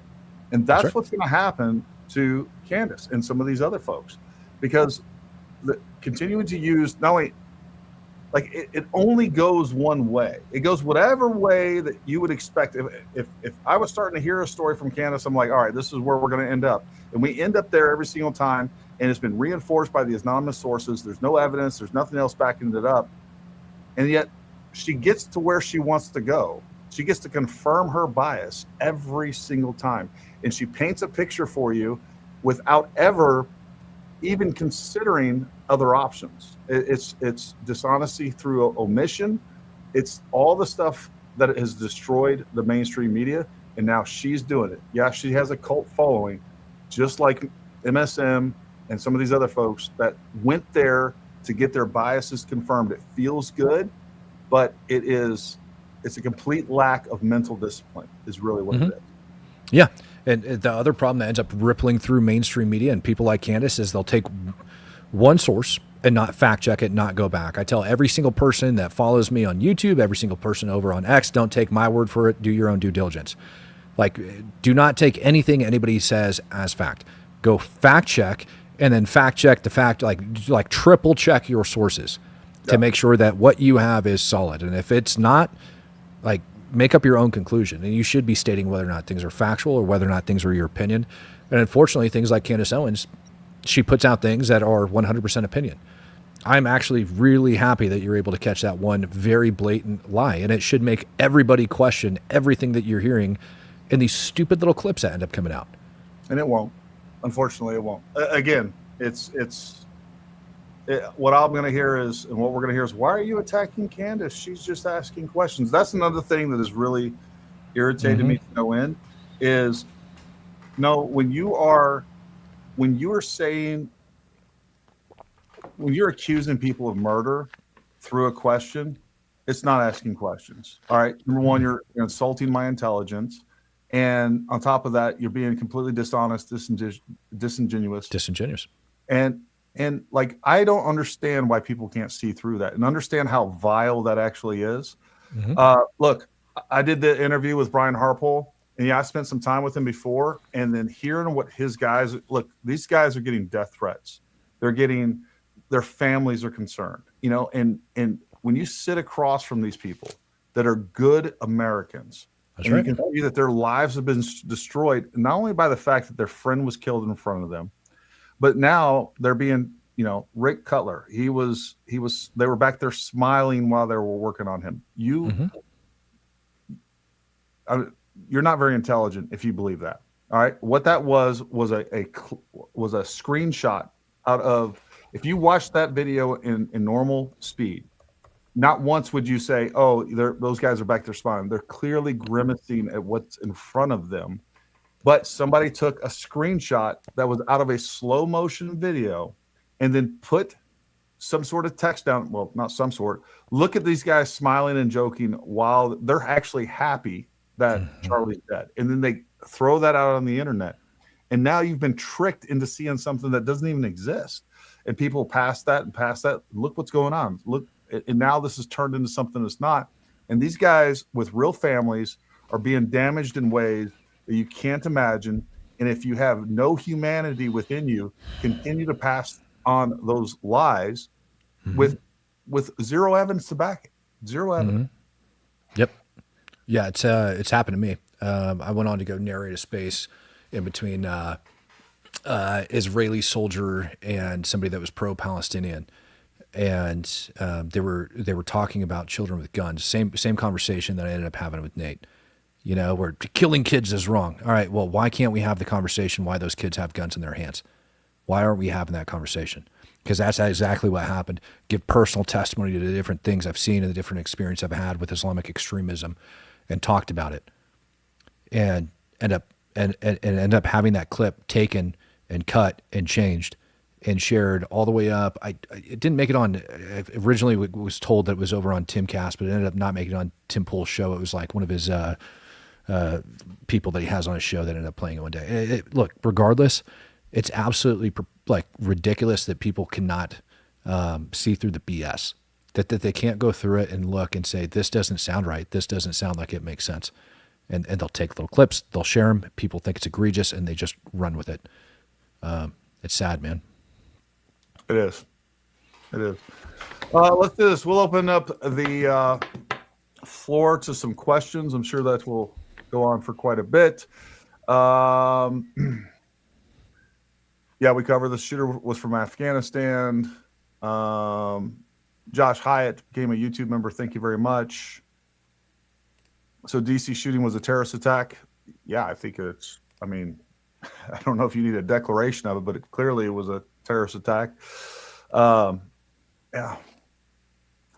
Awesome job on the Brian Harpole interview. Did you find him credible? If so, if not, why? He appeared extremely nervous, fidgety, dry mouth, lack of eye contact. He stated smaller drones were airborne. I don't know where you guys heard that he stated smaller drones were airborne. Look, there is a picture going around. It's on my X that I also think is what was seen by Frank Turek, where he thought that that was a drone footage. That is a 360 cam picture or some other wide view. It has a big fisheye view that somebody had on top of the second deck. It's clearly not drone footage, but I understand why people think it is. There's been no evidence that there was drones in the air at any point in time. There is a possibility that before Charlie arrived, that the AV team threw up a drone and then were told to get it out of the air. I'm telling you right now, UVU is extremely, I experienced it, right? I put up a drone. They told me to get it out of the air. Again, I talked about it in the interview with Brian Harpole. They think they have authority over their airspace. It's not how it works. But there's a lot of people that feel that way, and lots of institutions and colleges and things like that. And the cops don't understand the law and how that works either. That's just that's just a fact. So that's where I think that information came from. I did ask Brian if he saw any drones. He said he didn't see any drones or anything like that. I don't know if we hit that in the interview, but we covered that pretty deep. Here's one thing I will say on the interview. I ended up watching it 2 times. Look, interviewing people is a skill unto itself. And I see a lot of room of improvement on my side. We talk too much in some other areas. And I knew that going in, folks, or, as we started to edit this thing, and I was tempted to cut a bunch of the stuff out, but I was already getting asked, well, or what are you going to cut out? What are you going to cover for them? All these silly things. I was like, you know what? I'm posting everything. Literally the only thing that was cut out was at the beginning when I said, all right, here's Brian Harpole. I was reading, folks, the lighting was bad. I was reading a paper. I think it was like, I don't know, the font size was like 3. Like I could barely see it. And I said, Brian Harpole is a law enforcement. Basically, I stated that he was a current law enforcement, and he corrected me. He was like, so I cut that part out. That's literally the only thing that was cut out of the interview. I just wanted to do it for full transparency. It's longer than it should be. It's an area of thing that I need to improve on. I'm just self-critiquing. So there's that. So remember how I brought up the special immigrant visas coming out of Afghanistan underneath Biden and how they were under review and the 2 ISIS guys and all of that stuff? Yeah. And then I could swear earlier in the stream I said I would not be surprised if he came over during that time frame. It's being put out on media right now that he was one of those that came over to the United States in 2021. And SIV during that period. Yeah, I mean, it's no shock. Look, I think there's probably so many different, the flood of immigration that we had. And by the way, not just from Latin America, when you have Africans and you have people of Arab descent coming through the southern border the way that we did during that time period, we have no idea. We are not a sovereign nation at this point. We don't have a clue of what's actually in this country right now. Gordon Beaton says the left has turned the First Amendment to their own weapon, and terrorist attack is a direct result of the Biden administration thirst for power at any cost. Sadly, good men are paying the price. Mm-hmm. Yeah, and this was a discussion that I had with Brian. And Brian, look, Brian has been beat up. Him and his men have been beat up and demonized in ways that, on a global scale, folks, on a global scale, that you can't imagine. And he definitely was like, basically he wants to hold X accountable. He wants to hold YouTube, Facebook, all those things. And he was talking about that. And I pushed back. I'm like, look, I'm a First Amendment absolutist. what we do need to do is we need to self-police. At one point in time in this country, if someone was to levy such serious accusations against someone with no evidence, there would be the majority, the vast majority, be like, dude, that is immoral. That's wrong. You don't do that. Let's wait for the investigation. If if you have some sort of evidence, let's talk about it. See it. We have to self-police in the same way that look, I'm a Second Amendment absolutist. I don't think there should be any sort of government regulation on firearms. That's how I feel about it. That being said, do I think you should be forced to go get training? Absolutely not. Do I think that as a responsible gun owner, you should go get training? Absolutely. So like, we got to be able to self-police some of these things. And that's how our founders imagined it and just expected us to use this, like our podcast. We did for a very long time. We did for a very long time. 100%. We were just good, responsible Americans. Our podcast is called Dangerous Liberty. And one of the openings I used to always use is the fact that, hey, the only thing more dangerous than liberty is the lack thereof. So liberty is important, but we also need to understand that it's not without its risks. And there's going to be people out there that take advantage of it, but we got to self-police better than we are, especially in the age of AI. Can you please turn your mic up? I'm at full volume and I can't hear you well. That was for me because normally I'm pushing through Streamlabs, not StreamYard, and I have it's fine. I took care of it on my end. Just cranked it up on my transfer board. Fix yourself, Matt. Jesus. Every time. Note for Brian H. Please stay strong. I trust you with my life in your professional hands without a moment's hesitation. Yeah, look, there's something in and I'll let Matt weigh on this too. The expectations of a close protective detail that people are expecting out of these guys is insanity. It's built out of pure ignorance. They are good for about a 30-yard bubble around Charlie Kirk. That's what they can control. They had over 3,000 people in front of them. Probably 15% of them were armed or thereabouts. I mean, it's a concealed carry. It's constitutional carry there. And on top of that, they have permits and they are allowed to carry there on campus. So you got 3,000 to 4,000 people, whatever it is, 3,000 people there in front of you. That is the primary threat. And that's what they have to focus on. When we're talking about expecting them to do counter sniper operations, be able to look at buildings, yeah, they're going to look over there. But I don't think that, number one, Tyler Robinson's, he didn't have much of a signature getting into place, and he was only there for a brief moment. Yep. And also, the responsibility, just because a security detail goes into a facility, does not mean that that facility is no longer responsible for their own physical security. That is their rooftop. They're supposed to deny access to their rooftop. If they want to deny access, in the same light that if we had somebody go up there, climb over the top because they just wanted to see Charlie and they fell off the effing roof, they wouldn't be able to sue TPUSA. The security team. That's right. They would have to sue UVU because they are liable for that. So here's another thing too. Everybody talks about the drones. Folks, drones are not some sort of security panacea.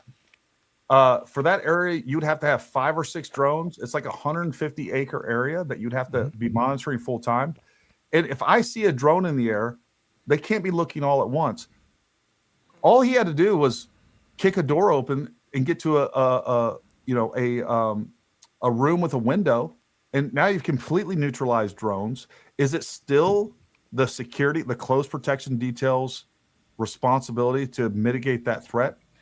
Can they mitigate a threat of somebody throwing a hand grenade or explosion device? Like, you're expecting presidential level protection. And I've heard people say, well, these guys were getting millions of dollars a year.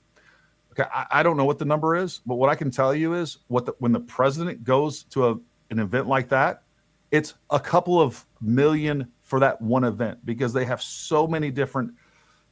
It doesn't even start the day of. Have So like when the president's doing things like that, I mean, they have like Advon teams that will go out, survey the area, lock things down ahead of time, coordinate with local law enforcement agencies, make sure, and they come with a whole different set of assets versus what TPUSA has. And then I would also bring up, and I'd say, did they have a counter sniper team attached to their security detail? No, right? They didn't. And what firearms were they carrying?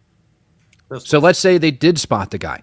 moving into position with that amount of time. They didn't even have the proper weapon systems in order to actually accurately engage him, nor would they have been able to actually pick out that specific threat with all of those different people there, right? From that distance, from the time it took him to move on that roof, crawl, get into position, and actually set up and shoot, they wouldn't have had the time to properly react.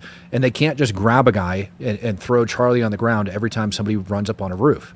You're looking for a clear, identifiable threat. You can dispatch, you can send like law enforcement, you can send a different member of the security team up there, but you can't just shoot everybody because they move into an advantageous position because you can't identify a firearm with your naked eye from that distance, nor are they carrying binos on them. There's a million things that I can point into for why these people just really need to stay in their lane when it comes down to this. But at the end of the day, there's only so much that they can take care of. Yeah. We have had presidents get shot. We have had presidents get assassinated, right? Like this stuff happens all of the time. So even with the Secret Service details that are attached, and especially today with all of the technology that goes into it, they still fail. There's human error that goes into it. But more so, you have to understand that in this world, bad things happen to good people. And sometimes the most simplest answer is that. Bad things happen to good people, and there's evil people in this world. And there's... Yeah. And they had 13 guys on the ground. That's what they had. Yeah. And they had 3,000 people. That means they have one guy to every 230 people on the ground. So that's one guy to every 230. And folks, like, it's not even, number one, there was really no precedent outside of Martin Luther King where we have a civilian. It's like the greatest threat is moving to the event, at the event, within that 10 to 15 yards, threat distance. Go ahead. Here's the other thing. If I want to kill you, I don't have to be a better shot than you. Yep. I don't have to have more training than you. I don't have to be better trained. I don't have to have more experience. The only thing I have to be capable of doing is outthinking you. Yeah. And this is one of those situations where it was clearly thought out. It was clearly done, with intent. So you can lay everything that you want on those guys, but it is just a fact. You can take one of the most well-trained, well-experienced, well-equipped, well-armed people in the world and put them up against an absolute nobody. And as long as that nobody has thought outside the box, they can outthink him. They can kill him. It's just a fact, whether you like it or not. And there's so many different security threats that weren't mitigated. He just picked one of them. Like, there would have been nothing to stop somebody waiting for them to leave or arrive and just walk out in front of the vehicle. It would have to stop. He wasn't in an up-armored vehicle, and then shoot up the vehicle.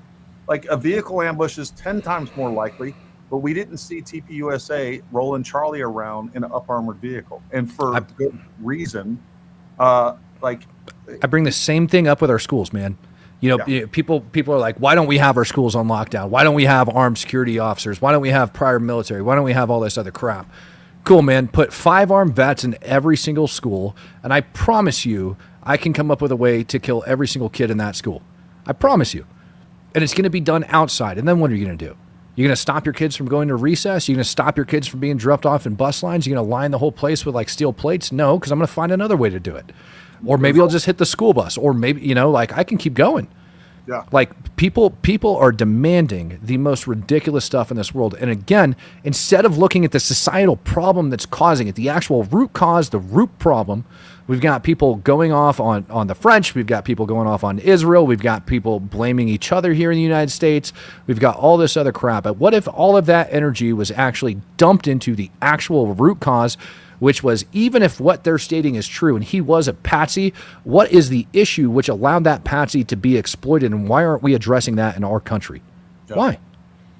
I also don't understand the weird tendency to defend Tyler.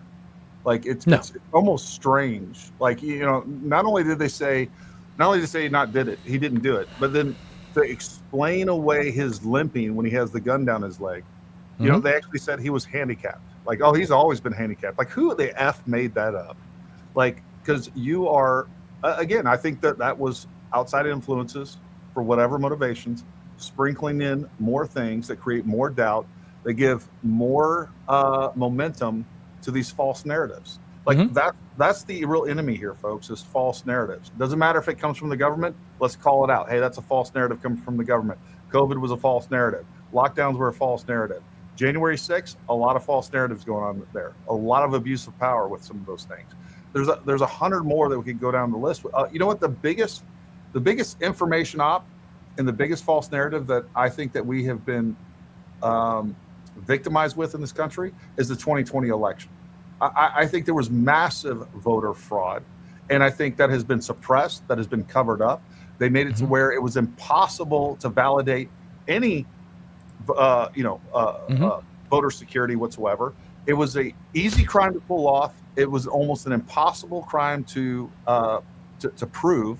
And then on top of that, everybody within the entire system, the media and everybody else, tried to cover that up and try to dispute it and try to throw out all kinds of disinformation to make people believe that it didn't happen. And I think the evidence is overwhelming that it did.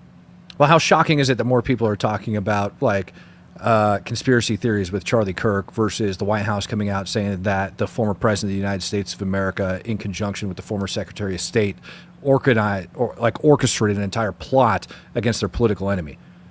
You know what I mean? Like, how about you focus on that? Yeah. You know, like that seems like a pretty big thing for you to try to disprove. I haven't seen anybody try to disprove it yet. Nobody. No, and they're not going to. This is pretty funny. Good on you, Richie. If anything happens to me, then call Candace Owens and she will find out what Israel did to me. Why are we going with the conspiracies when we know it was the radical left liberals, TDS, Antifa, and our mental illness? So I think without a doubt, a huge push on this. Again, as soon as that happened, he was a right winger, right? That was the first piece of misinformation that came out immediately. Like that was before we knew anything. That was within 30 minutes of this taking place. That was the first piece of disinformation that was put out. So, the left is trying to deny responsibility and take responsibility for their rhetoric over the other years. We talked about the monetary gain if we follow the money, right, to motive. One of the biggest things that Charlie was in the middle of was talking about the fact that it's insane that we're pushing all of this transgender nonsense, right? Not only was pushing against that in the fact that there are the mentally ill among us that are dictating policy here in the United States and are exposing our kids to real dangers. The other part of that is why are so many people jumping on board with that? Because it's $1 billion industry between sex changes, hormones, all of the things that go along with that. And on top of that, it also furthers the left ideology. All of that's wrapped up into that. And like, you want to follow the money, you can also follow the money on that side. Heaven has no rage like love to hatred turn. Is Candace Owens a woman scorned covering her tracks? I have personally experienced projection. Could she be projecting? It would be pure speculation on my part. I will say this, because I do have evidence of it. I'm going to say this. This is speculative, but we have evidence of it. Have you seen some of the interviews that she's done with Charlie? Have you also seen how she has said multiple times that she was one of the founders or the masons of TPUSA? She worked for TPUSA 19 months. All right, it's existed since 2012. She has also said that she helped build TPUSA. She has made this whole grief thing all about her. But the way that she acted around Charlie before she was married and he was married was super weird. I'll just say like that. And hey, man, S. Brown's just asking questions, He's just asking questions. Just asking questions. That's true. This was a test. Now they know our response time. I agree with that. Get to If I Speak the Truth memberships. Thank you, brother. Awesome. Candace is the low form of intellect. Has to get so. I figure Lee Harvey Oswald would be the next person she claimed. It's possible. I like that. Did you see the one where she was like, I didn't realize that Maroon, all these people with Maroon in the audience, that is an elite airborne unit. Oh, God. And just pulling stuff out of the air and then accusing people. Which, by the way, the unit she named isn't an airborne unit, it's a mech unit. Just want to throw that out there. It makes no the sole reason there was no exit wound when TPUSA had to sell you the miracle bullet BS and you ate it up. First of all, Day one, I said there was no exit wound. When everybody Facts. was saying that there was an exit wound, I said there was no exit wound. I'm the one that told Candace, me and other people, by the way, that there was no exit wound. When all these people that she was promoting, by the way, that was saying that this was an exit wound, she was pushing Zeb Boykin. Zeb Boykin said he was shot from the rear. A bunch of other people, like she was pushing all of those people. I thought day one he got shot from the rear, and then I had to go back and rewatch video, and then I corrected it. It's a look. Day one, I said he was wearing body armor. Look, it looks like at number one, we're dealing with a high speed energetic event, and it's hard to see what's going on with a 30 frame per second. It looks like he is hitting the chest. It looks like we have some sort of ricochet goes up. Day two, new photos came out. And by the way, I made sure to tell people, look, I am speculating. I could be wrong.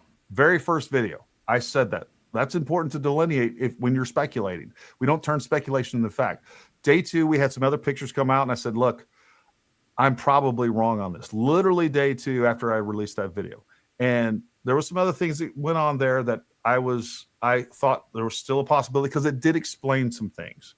That being said, I let you people know my entire thought process. And many of you were like, Gary, no, I think you were right. Don't let go of this. And then when I finally got confirmation from Brian Harpole, by the way, I was talking to him a couple weeks ago via text, and he sent me, I was like, hey, Brian, was Charlie wearing any sort of ballistic protection? There's extremely low profile custom ballistic protection that is extremely hard to see. Yeah. And he said, no, he was not. We tried to get him to wear. And the moment I had that, folks, the next live stream on Twitter, I made that clear. And that's if you are a person of integrity and you are a good faith actor, that's what you do. You correct the record, even with speculation. Candace is mowed through all of these victims that she has cast aspersions on, is moved from one to the next to the next to the next. Never once has she gone back and said, hey, you know what? I thought that the security team or this person or this person. Now I believe, and I was wrong. I want to clear it up the record. Now I believe French Mossad Foreign Legion agents with one Israeli in an Egyptian plane flown by Brigitte Macron, who's actually a dude, is actually who killed him. And by the way, she ordered that hit because Candace, being the world-renowned detective that she is, was getting too close to the truth about Brigitte Macron, so she killed Charlie to distract the world-renowned detective off the case. It's crazy. I'm gonna ask ChatGPT just out of curiosity because she spits so much crap that it's hard to keep up with while you're going over this next one. Yeah. I'm gonna ask ChatGPT, give me a chronological timeline of all of the claims that Candace Owen made about who killed Charlie Kirk. That is great. That's a great, that's a great query, as they would say. Appreciate all you do, Matt, and I do too. I just want you to know I appreciate all you do as well. Those newscasters, Tucker, Candace, and so forth, are paid for by the Russian and Chinese PSYOP campaign led by the globalization effort. Look, I will push back a little bit on this. I don't like this is kind of what this ends up being, and I think we need to be careful about this and make sure that we frame discussions correctly.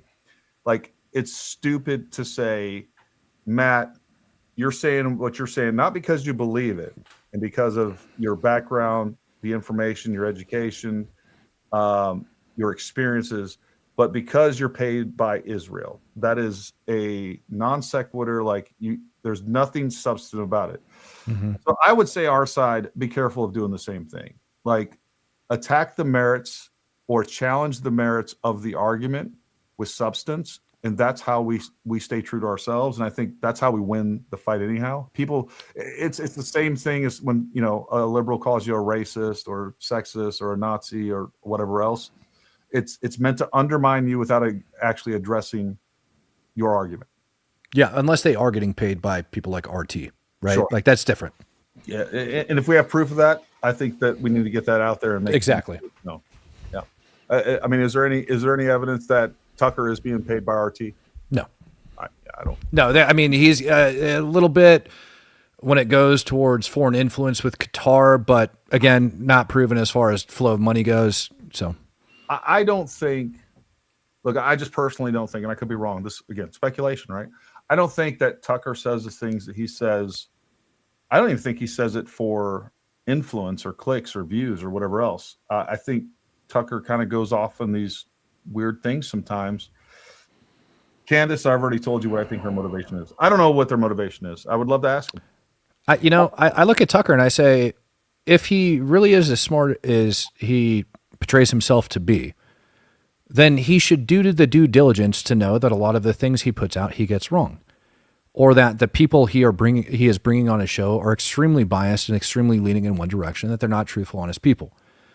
These are the issues that I have with guys like Tucker. If you really are that smart, then instead of going one step and asking the question why, get that answer and present that answer. Yeah. I agree.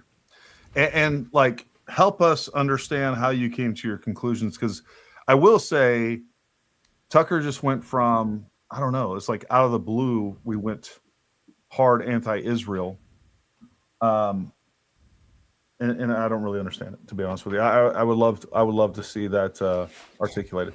As a fag, former action guy, it makes me feel better that we have two dudes that care about our country and educate the people that don't understand what is really going on. Well, thank you. Thanks, man. Remember back in 2009, they passed a law that U.S. troops could be held and tried by the Iraqi courts. I do remember that. It was a SOFA agreement. I was actually in Iraq at the time. We went from doing probably 3 hits a day, Matt.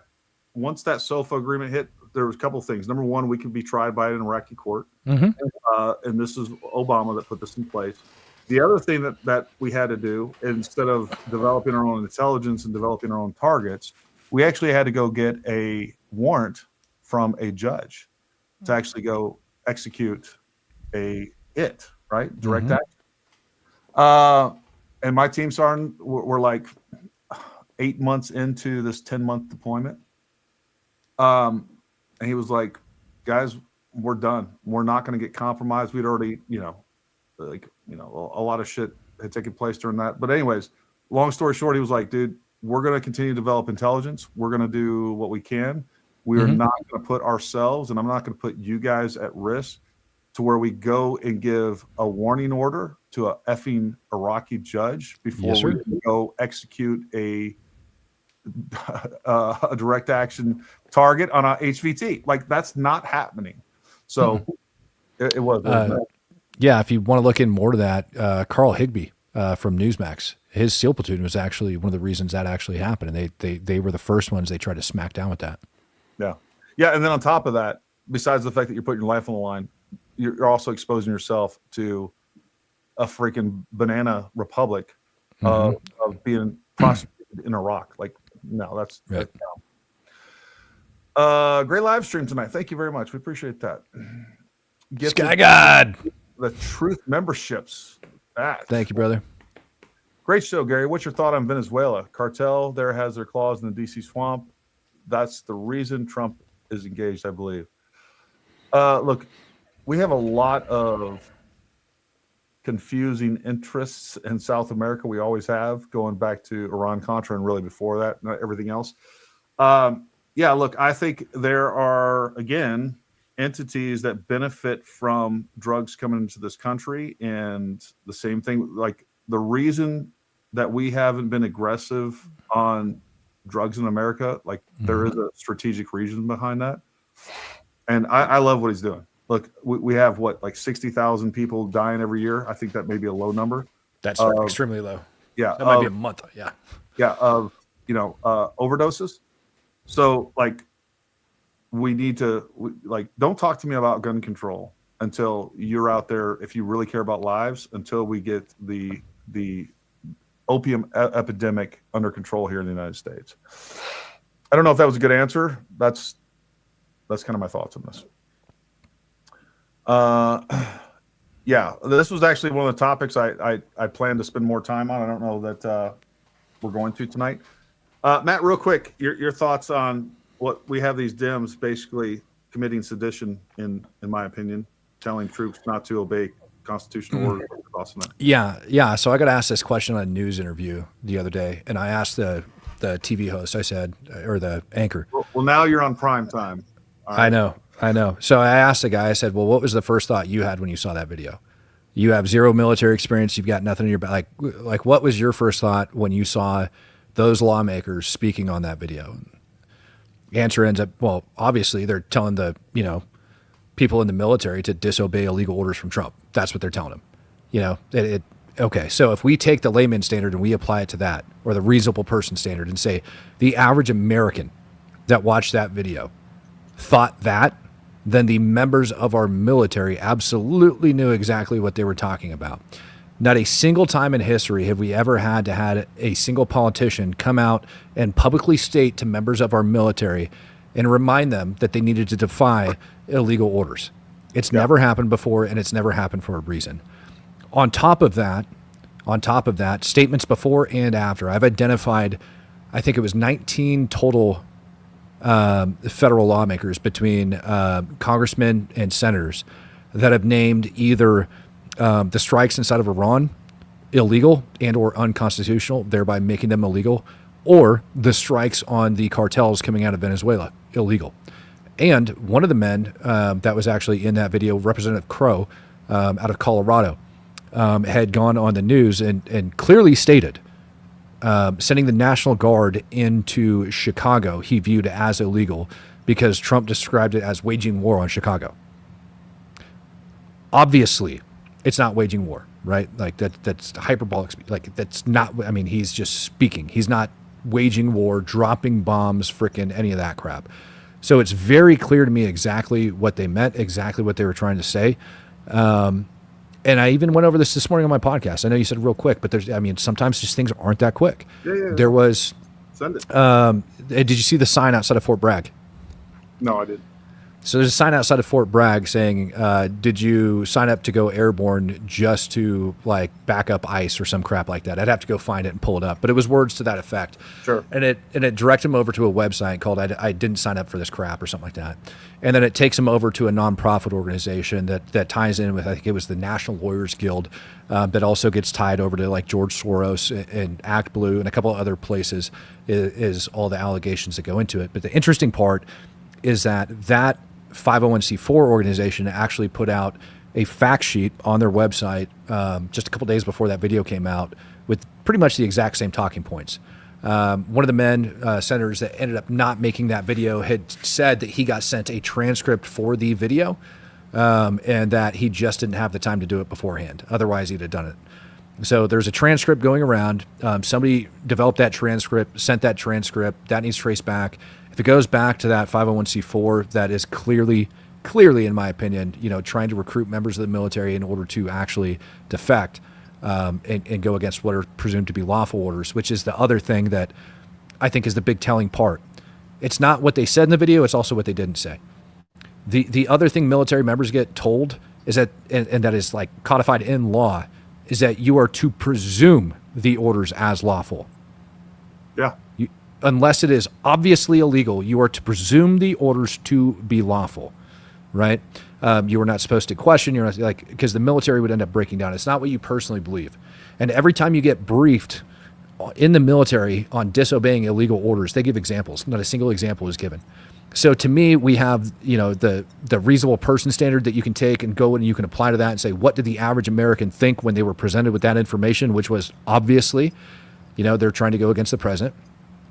You have connections to a 501c4 with very similar script that ended up coming out a couple days before, posted up over on their website. That's posted billboards outside of Bragg.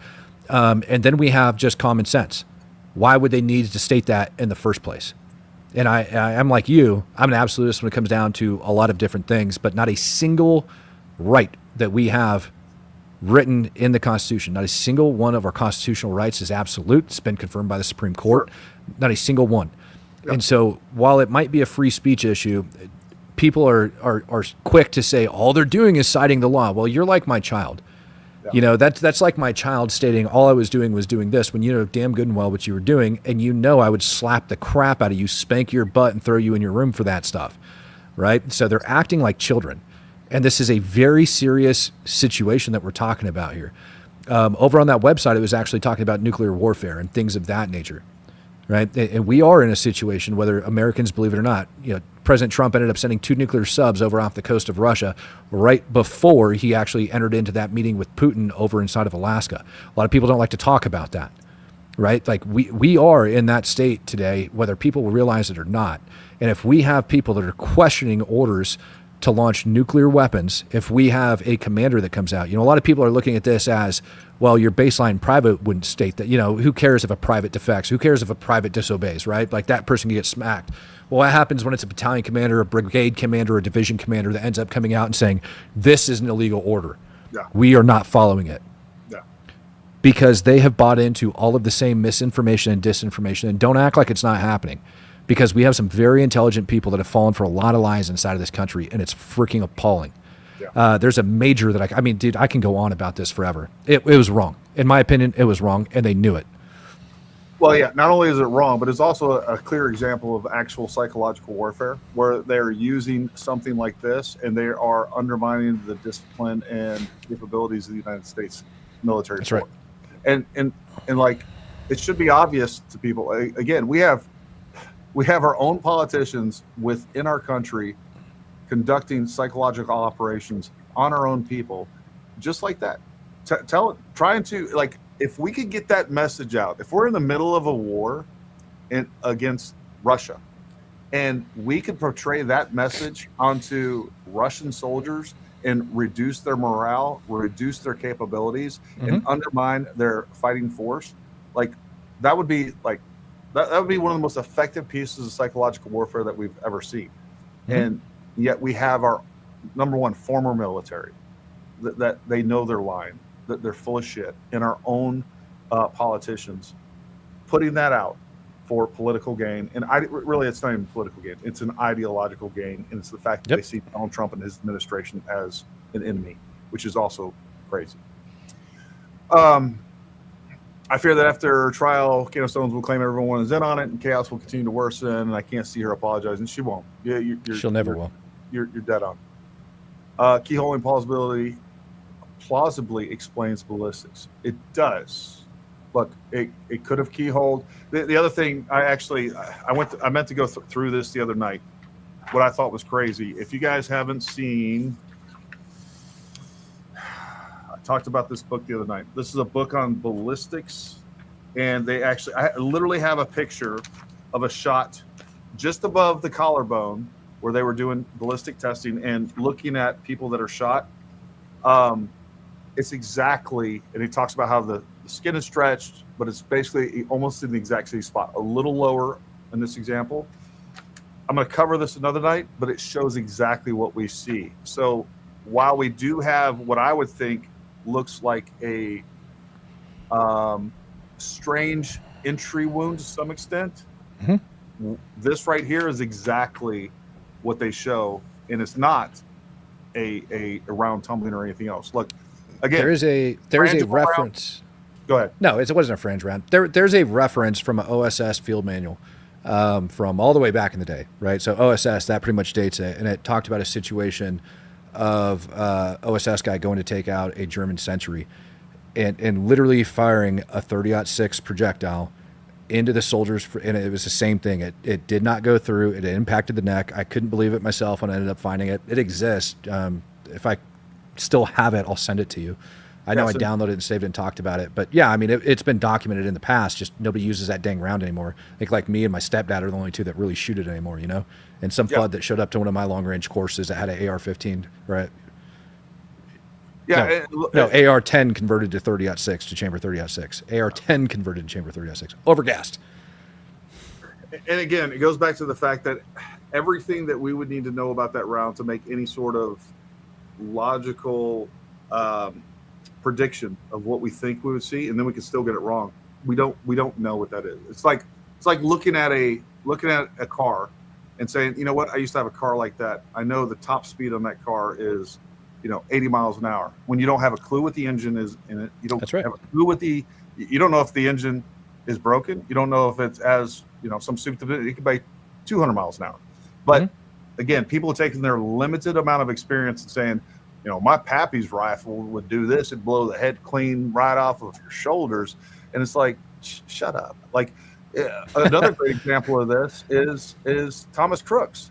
Okay. He was shot with 300 Win Mag. It has about 1,000, depending on which round you're using, about 1,000 foot-pounds more worth of energy. Didn't blow his head off. Yeah. You know why? Yeah, I try to explain this to people all of the freaking time. Just because it has potential kinetic energy, Yes. right? Like, or it's carrying that kinetic energy. That energy has to be transferred into the target, which means that bullet has to come to a complete and total stop within the target. That's why we had so many problems with 5.56 NATO. It's got a lot of kinetic energy, but it's also designed to penetrate. And so it's essentially an ice pick at close range, right? 5.56, 500 meters has the same kinetic energy as a 9 mil fired at point blank range. Like, wrap your head around that. Yeah. I mean, it's insane. So it's the energy transferring into the intended target. That's what it takes. 100%. The only thing that bugs me more than the armchair commandos is the armchair detective. I agree. That's and right. And then using ridiculous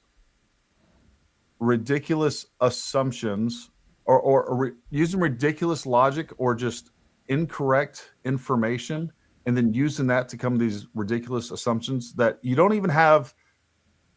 And this is not like, I'm not trying to disparage anybody. There's definitely things that I don't know about that I make assumptions on all the time that I'm wrong about. Like, whether it's, I don't know, there's lots of stuff I don't know, mechanics or whatever else, right? Like, if I just said, and this is very analogous to what we hear a lot about, like, oil's oil. They're just trying to trick you. That's why I just use freaking olive oil in my F-350 diesel. It's the same stuff. No. Like you can sit in a bubble and try to explain it to people like, hey, don't you think oil is oil? Yeah, oil is oil. Like, don't you think olive oil will work just as good in my truck? Yeah, probably be a lot cheaper too. I don't think olive oil is actually cheaper, but the point. Well, let's look at it this way. When you teach long range shooting, do you teach ballistic facts or ballistic theory? Ballistic theory. Weird. Yeah. 100%. Just like, when you're practicing medicine, right? You get into the med side of things, like people's anatomies are different. Their body chemistry is different. There's so many variables that we can't control, that we can't foresee, that we can't predict. It gets crazy. And everybody out there, including Candace, like, you guys know, this is where it begins. This is where it ends. There's nothing outside of that. Mm-hmm. And by the way, if you're going to do ballistic testing, I'm only going to test what I know will prove the results that I want. You're not going to, there's 100 other options over here, and you're just like, nope, not like, again, you're not doing science. You're doing confirmation bias. I'm going to go ahead of her next claim and just say Lee Harvey Oswald did it. Mm-hmm. Yeah. Which, by the way, that is my doppelganger, for those of you that don't know. That's legit. Tucker Carlson, the CIA agent. Gary, nobody believes you. Nobody believes Tyler did it. Well, I think you are incorrect. That is, Matt, do you believe Tyler did it? Yeah. And here's the other thing. Just because a ton of people believe in something doesn't make it true, my friend. 100%. The truth is not democracy. Here we go. I love this one. Only a professional can make that shot under that type of pressure. You're a moron. Happy Thanksgiving, y'all. Happy Thanksgiving to everybody out there. Gary, what are you chewing? I just threw it away. Velo. Velo are the pouches I use. They make you smarter, I've heard. I don't trust my government. Hell, I don't trust anyone until they have shown they can be trusted. I agree. I mean, that's a great rule of thumb to go through life with. And even then, I don't trust them. And even then, they every time they come to me with a new piece of information, they're getting vetted. That information is getting vetted. I'm going to confirm or deny it, and we're going to move on. There's one perfect person to walk this earth, and he wasn't a person. Yep. Facts. Tell Mikey to show his call log. He can't show his call log. It's in the FBI's hand. He has a gag order. They have to preserve the evidence to make sure that Tyler has his constitutional rights preserved, so he has a free and fair trial. War on all fronts, boys. War on all fronts, which is my opinion why we can't isolate. Foreign adversaries will never stop. By the way, I think Tyler was influenced by the third left hand. I don't think we should isolate. I think it sounds like, and I don't even know what Matt's philosophy is on this, but I think we need to. Number one, I think we need to quit sending so much of American taxpayer dollars and meddling in foreign countries and all the different things that we do. We definitely need to stay out of wars that are unnecessary. Just like Matt said, look, even going back to the October 7th and everything that happened there, I told you guys, like, I'm pretty indifferent to Israel. Here's what I would have done differently, though. The moment that I hear that we have Americans being held hostage, I would have told Bibi Netanyahu, I'm going to be dropping off about 500 tanks and a whole bunch of people, and we're going to be on your border, whether you like it or not, or we're just going to pull funding or whatever else, and we're going to be there, and we're going to give everybody over there. All right, I know there's a bunch of different factions. I don't want to get into that argument, but the fact is, like, hey, if we don't have the Americans back in 12 hours, we're bulldozing everything. That's how I see it. Like, we don't leave Americans stranded in that situation. And if you got a problem with Israel and Palestine and Hamas and everybody else, that's your shit. You give us the Americans back, or you were going to have hell to pay. And those people that were being held hostage, and we had an American citizen that actually got killed because of, the whole thing's just messed up. And for those that don't know, the president does have the legal authority to launch whatever the hell he needs to do in that situation in order to get Americans back. He doesn't have to get congressional approval. He can make it happen. Yeah. Why did Candace go astray? What the hell happened to her? Did she just lose it? No, I don't think it was the assassination. I think she capitalized on the assassination. I think it has to do with relevance more than anything else. Look, I mean, she just made the #1 podcast in a certain category. That's my thoughts on it. What's yours, Matt? She gets her methylene blue from what's his name, Alex Jones, and nicotine pouches from Tucker Carlson, and the combination made her go crazy. That's my theory. I took methylene blue this morning, and I got a mouthful of pouches, none of which came from Tucker. Right. But the frogs are gay.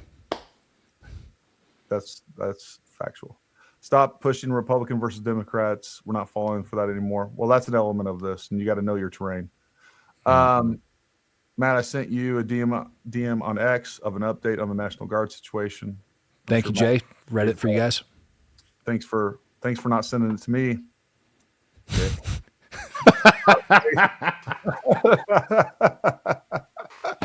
I got an inbox too, Jay Valerie. Rage brought the happy Thanksgiving to you both. Have either of you seen Nate's video basically backing up Candace's claim of Fridge Assassin Squad? If so, thoughts? I have. I'll just leave it there. Look, I'm not gonna get into it with people in the regiment. I'm just not gonna do it. Thank you for sticking to the Constitution, Gary. Thank you. Why did multiple global militaries, national security intelligence agencies, Interpol, etc., across the West not raise any concerns terrorists flowing unhinged through deliberately open borders? Well, I think there was elements that did. It has been obvious. Yeah. Take the rest of that. It has been brought up. Like we know for a fact that down inside of Venezuela, China has a huge freaking road leading up through Mexico and into the United States of America. And we've got lots of Chinese that end up pouring across the border that way. We also know of Pakistanis, Afghans, Chechens, like all sorts of people that have been pouring across the border. Interpol has brought this up. Last week, there was notice that they had actually put out about a terrorist attack that was taking place over across the EU at multiple different locations where they had weapons and explosives and everything. So this is stuff that's being tracked. I just don't think it's stuff that you actually hear a lot about. And I think it's stuff that our government doesn't like to talk about. And I think that politicians and everybody else wants to keep your attention diverted. And let's just face the facts. After 20 years, global war on terror and everything that we've been doing, people are war tired inside of the United States. And I don't think they want to hear it. And the sad truth is the only way you can stop somebody that wants to kill you and they're willing to give their life to do it is to kill them back before they can kill you.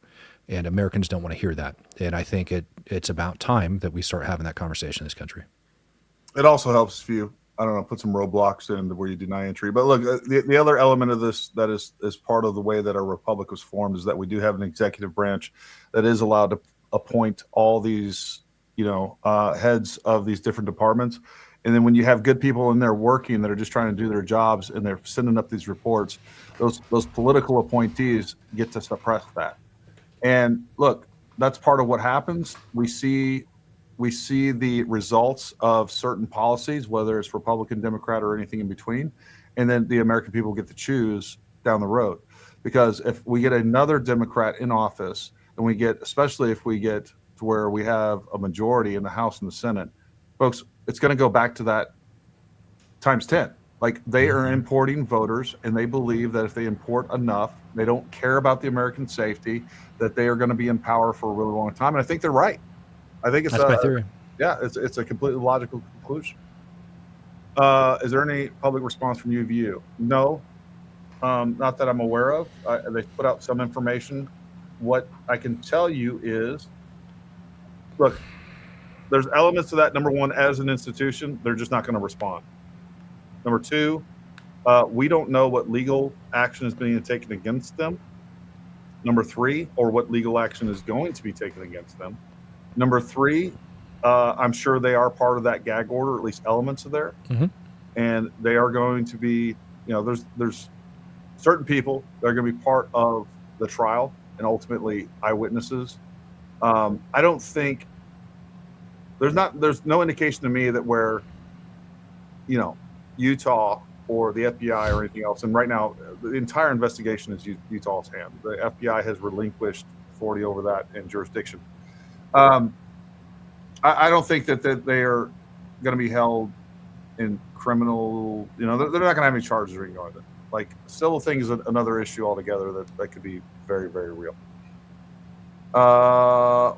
People do not give the security detail enough credit when private security have to work within the restrictions of the local, state, and federal, and they have to work with it. And on top of that, they don't have veto authority. I keep seeing this down in the comments. Like, if they saw this and this and this, they just tell Charlie, we're not doing this event. It's not how private security. Matter of fact, that's not how Secret Service. And again, I used to I was an instructor and did some other things with Diplomatic Security, Department of State. I have seen where you have security details trying to tell an ambassador or other dignitaries, look, this is what we got to do, sir. And they're like, shut the F up. This is how we're going to do it. And, a great example of this is Ambassador Stevens. Like, his security detail was trying to tell him there in Libya of what needed to be done. And I've seen the classified ARB of that. Look, security is a throwaway. Like, they hired help, and especially on the corporate side, like hired security. The other element of this too is, like, Brian was not in charge of anything. Brian was in charge. Dan was actually in charge of. He was the security manager. All of that information came up and down from TPUS down to Dan and then down to Brian, and he just executed. The coordinations on some of those things were mainly done through Dan. And I'm not even saying it's his fault. Again, you have to understand the capabilities of a close protection detail. And if you expect anything out of that, outside of those capabilities, you are foolish and you are ignorant and you just don't understand how it works, no matter how much you wish you thought or you think you do or whatever else. I don't know what to tell you. I have not watched the news in a very long time due to trust. I do, however, watch this podcast because I feel like I'm at least getting the truth from someone I trust. Thanks, Gary. Thanks, Matt, for being here. Thank you. Lucas Ray's I love the victims who sit behind their computers and second guess these events after the fact. Let's see how they react in real life situation. Thanks for all your content, Gary and Matt. I agree. Do you think George Zinn acted normally? I think that should be an obvious question. No, he didn't act normally, and I don't have a good explanation about George Zinn. He may be part of something. What we see is what we know. I mean, do you have anything to add to that, Matt? Yeah, people knew about it beforehand. Yeah, there you go. I want to get with you. Send me some information that you have on that particular aspect. I'd like to explore that a little bit. Yeah. The spouse is the number one suspect in a murder case. I like no, like that is not even a rule of thumb, and given the circumstances, it's idiotic. Like, she wasn't there, she didn't have Charlie killed. Stop watching TV. Yeah, like, just stop. Candace was flirting with Charlie in my humble all the time. Like, it's almost schoolgirl cringe level stuff when you watch some of the interviews where she's talking with Charlie. I think Candace was sleeping with Charlie. Again, no evidence. You just keep throwing stuff out. There's no evidence of that. I actually don't think that's the case, actually. Hey, chat, Here. like button. Thanks, CJ. I want to send this to you. I just sent it over to you DM on X. So you can take it and you can put it up on the screen. That is the guy from beforehand that actually made the post and everything about it.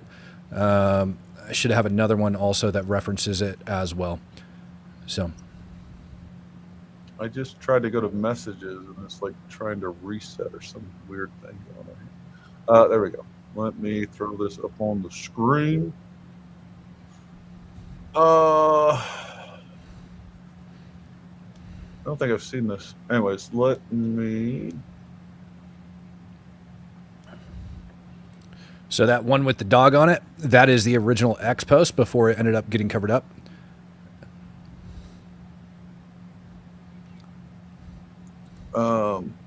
All right. Hey, CJ, thank you very much, man. I really appreciate you guys. For people that don't know, CJ Carenti is the guy that processed all the 3D imagery and built the 3D model of the stuff that wasn't there when we did the 3D scan, the tent. Man, they put hundreds and hundreds of hours, tens of thousands of dollars into that out of his own time and pocket and, paying his guys to do so. Can't thank you enough, CJ. I think you're a great American, my friend. Let me pull that down and then we will get to this. All right. I actually want to big screen this so I can see what we're seeing here. Yeah, click on that dog's face for me. There you go. So that's the original post that went up. You can see it was posted on September 9th, and it just says, let's just say something big will happen tomorrow. And then you can see on September 10th, people started posting, the best time to delete this was before you hit post. The second best time is now. You are an abomination, and so on and so forth, right? People are tagging the FBI and everything in it. Originally saw a screenshot of that immediately after Charlie was done. Scroll to the right, please. Click the right arrow. He then ended up immediately deleting the post, and it went away. And then he put his account on private and ended up changing his profile picture. Well, everybody knows when you have a digital footprint, it goes over. So I was able to take and actually search the exact terminology that was in there. And even though he deleted the post, there's still a digital footprint. So those are Google shots showing that post is in fact true. That post did get put up the day before, and that actually happened. And then that's the profile in which it got put up on. And again, deleted. That's nuts. That's the first time I've seen this. Yeah, it's amazing how quickly that got covered up, right? People were aware of it beforehand. That is nuts. Let's see this one real quick. We already did that one. Never thought body armor, never believed shot from the rear. Always believed the kid did it. Gary for president. This is crazy. What has happened to the human thought process? P.S. I could be wrong, but I doubt it. What do you think about Sean Ryan having Tucker on and pandering to that side? Look, Sean Ryan's job, and this is another thing too, when you're interviewing somebody, and again, I'm not some professional interviewer or anything else. Your job is to have a discussion with them and, let people see inside this person's head. Your job is not to, like, a lot of people expected me to interrogate Brian. Like, I'm not going to do that. That's not what that was about. Mm-hmm. We definitely hit as many questions as I could come up with. Again, I watched that interview, and I know a lot of people are like, hey, great interview. Blah, blah. Like, I see a lot of, look, I'm a very self-critical person to begin with. Nobody has to beat up on me. And no one's going to beat up on me more than me. There's a lot of stuff I could have done better. In retrospect, I probably should have cut some things out. And again, I'm meandering. But the point here is, like, it's not an interrogation process. And Sean Ryan is, I don't care who you have on, let people see kind of inside their head, and then you determine what their motives are or whatever else, and just hear what they have to say. You got anything to add to that, Matt? Nope, I agree.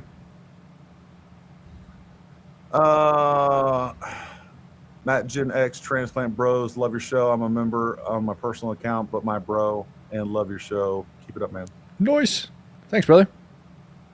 Get the one Speak the Truth membership. Yeah, thank you. Gary, they won't even show the autopsy.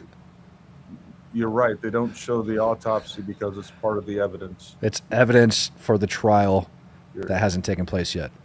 Yeah, I don't know. I'm just, all right. This is where I'm going with this.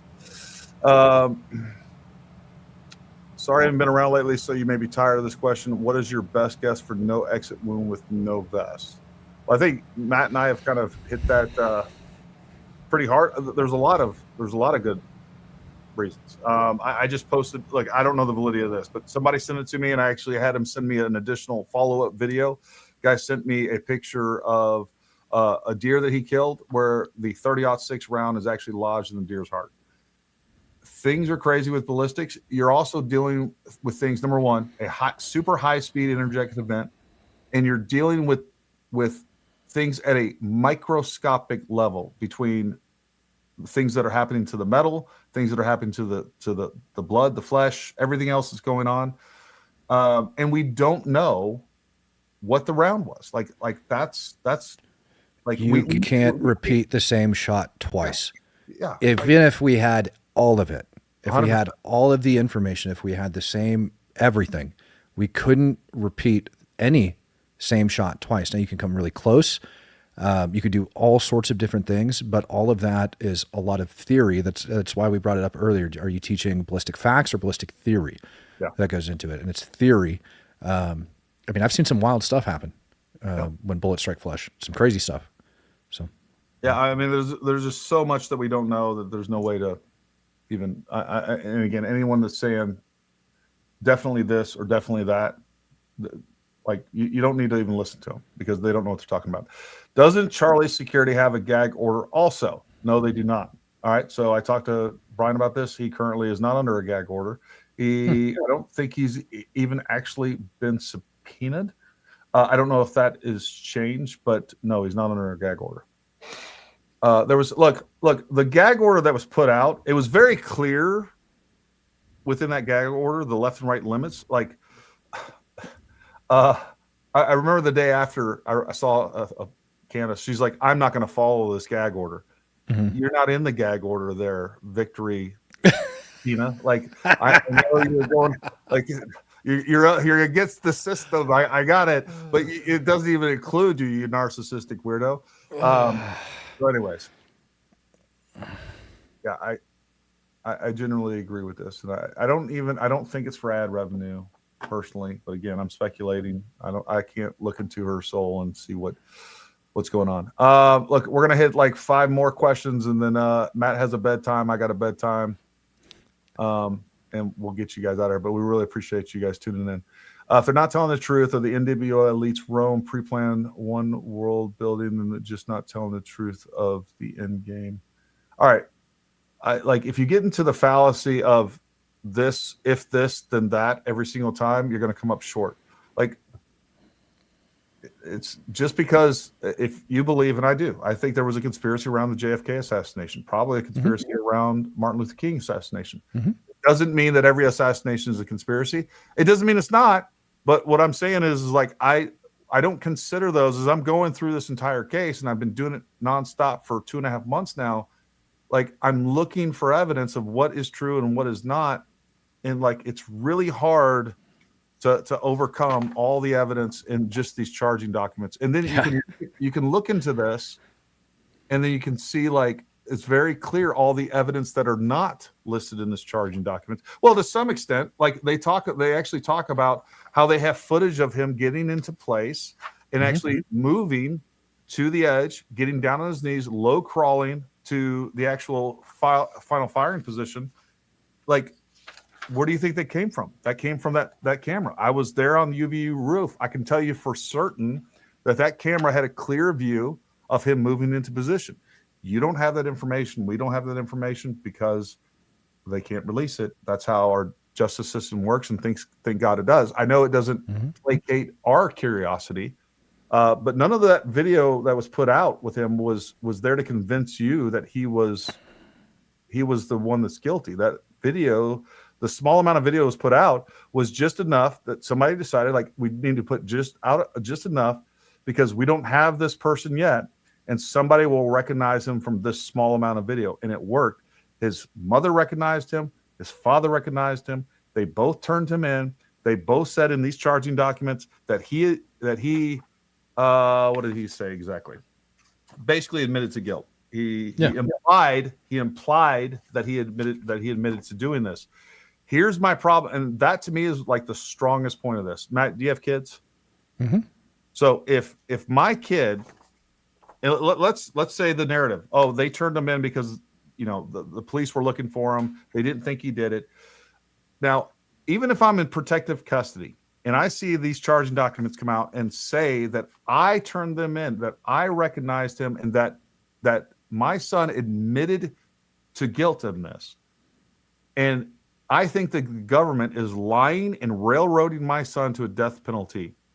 I'm telling you right now, there would be nothing that could stop me from getting the word out and saying this is bullshit, and I would not allow that to happen to my son. The fact that we've heard nothing from the parents, I'm not saying it's proof that this is all true, but it's definitely a significant portion that for me, that part of it is a little bit of evidence for me that that's not, everything here right now is checking out. Yeah, my kid would already be busted out of jail. Yeah. Like something happened. It was weird. We had a freaking explosive breach on. I don't know how it happened, man. I don't know what happened.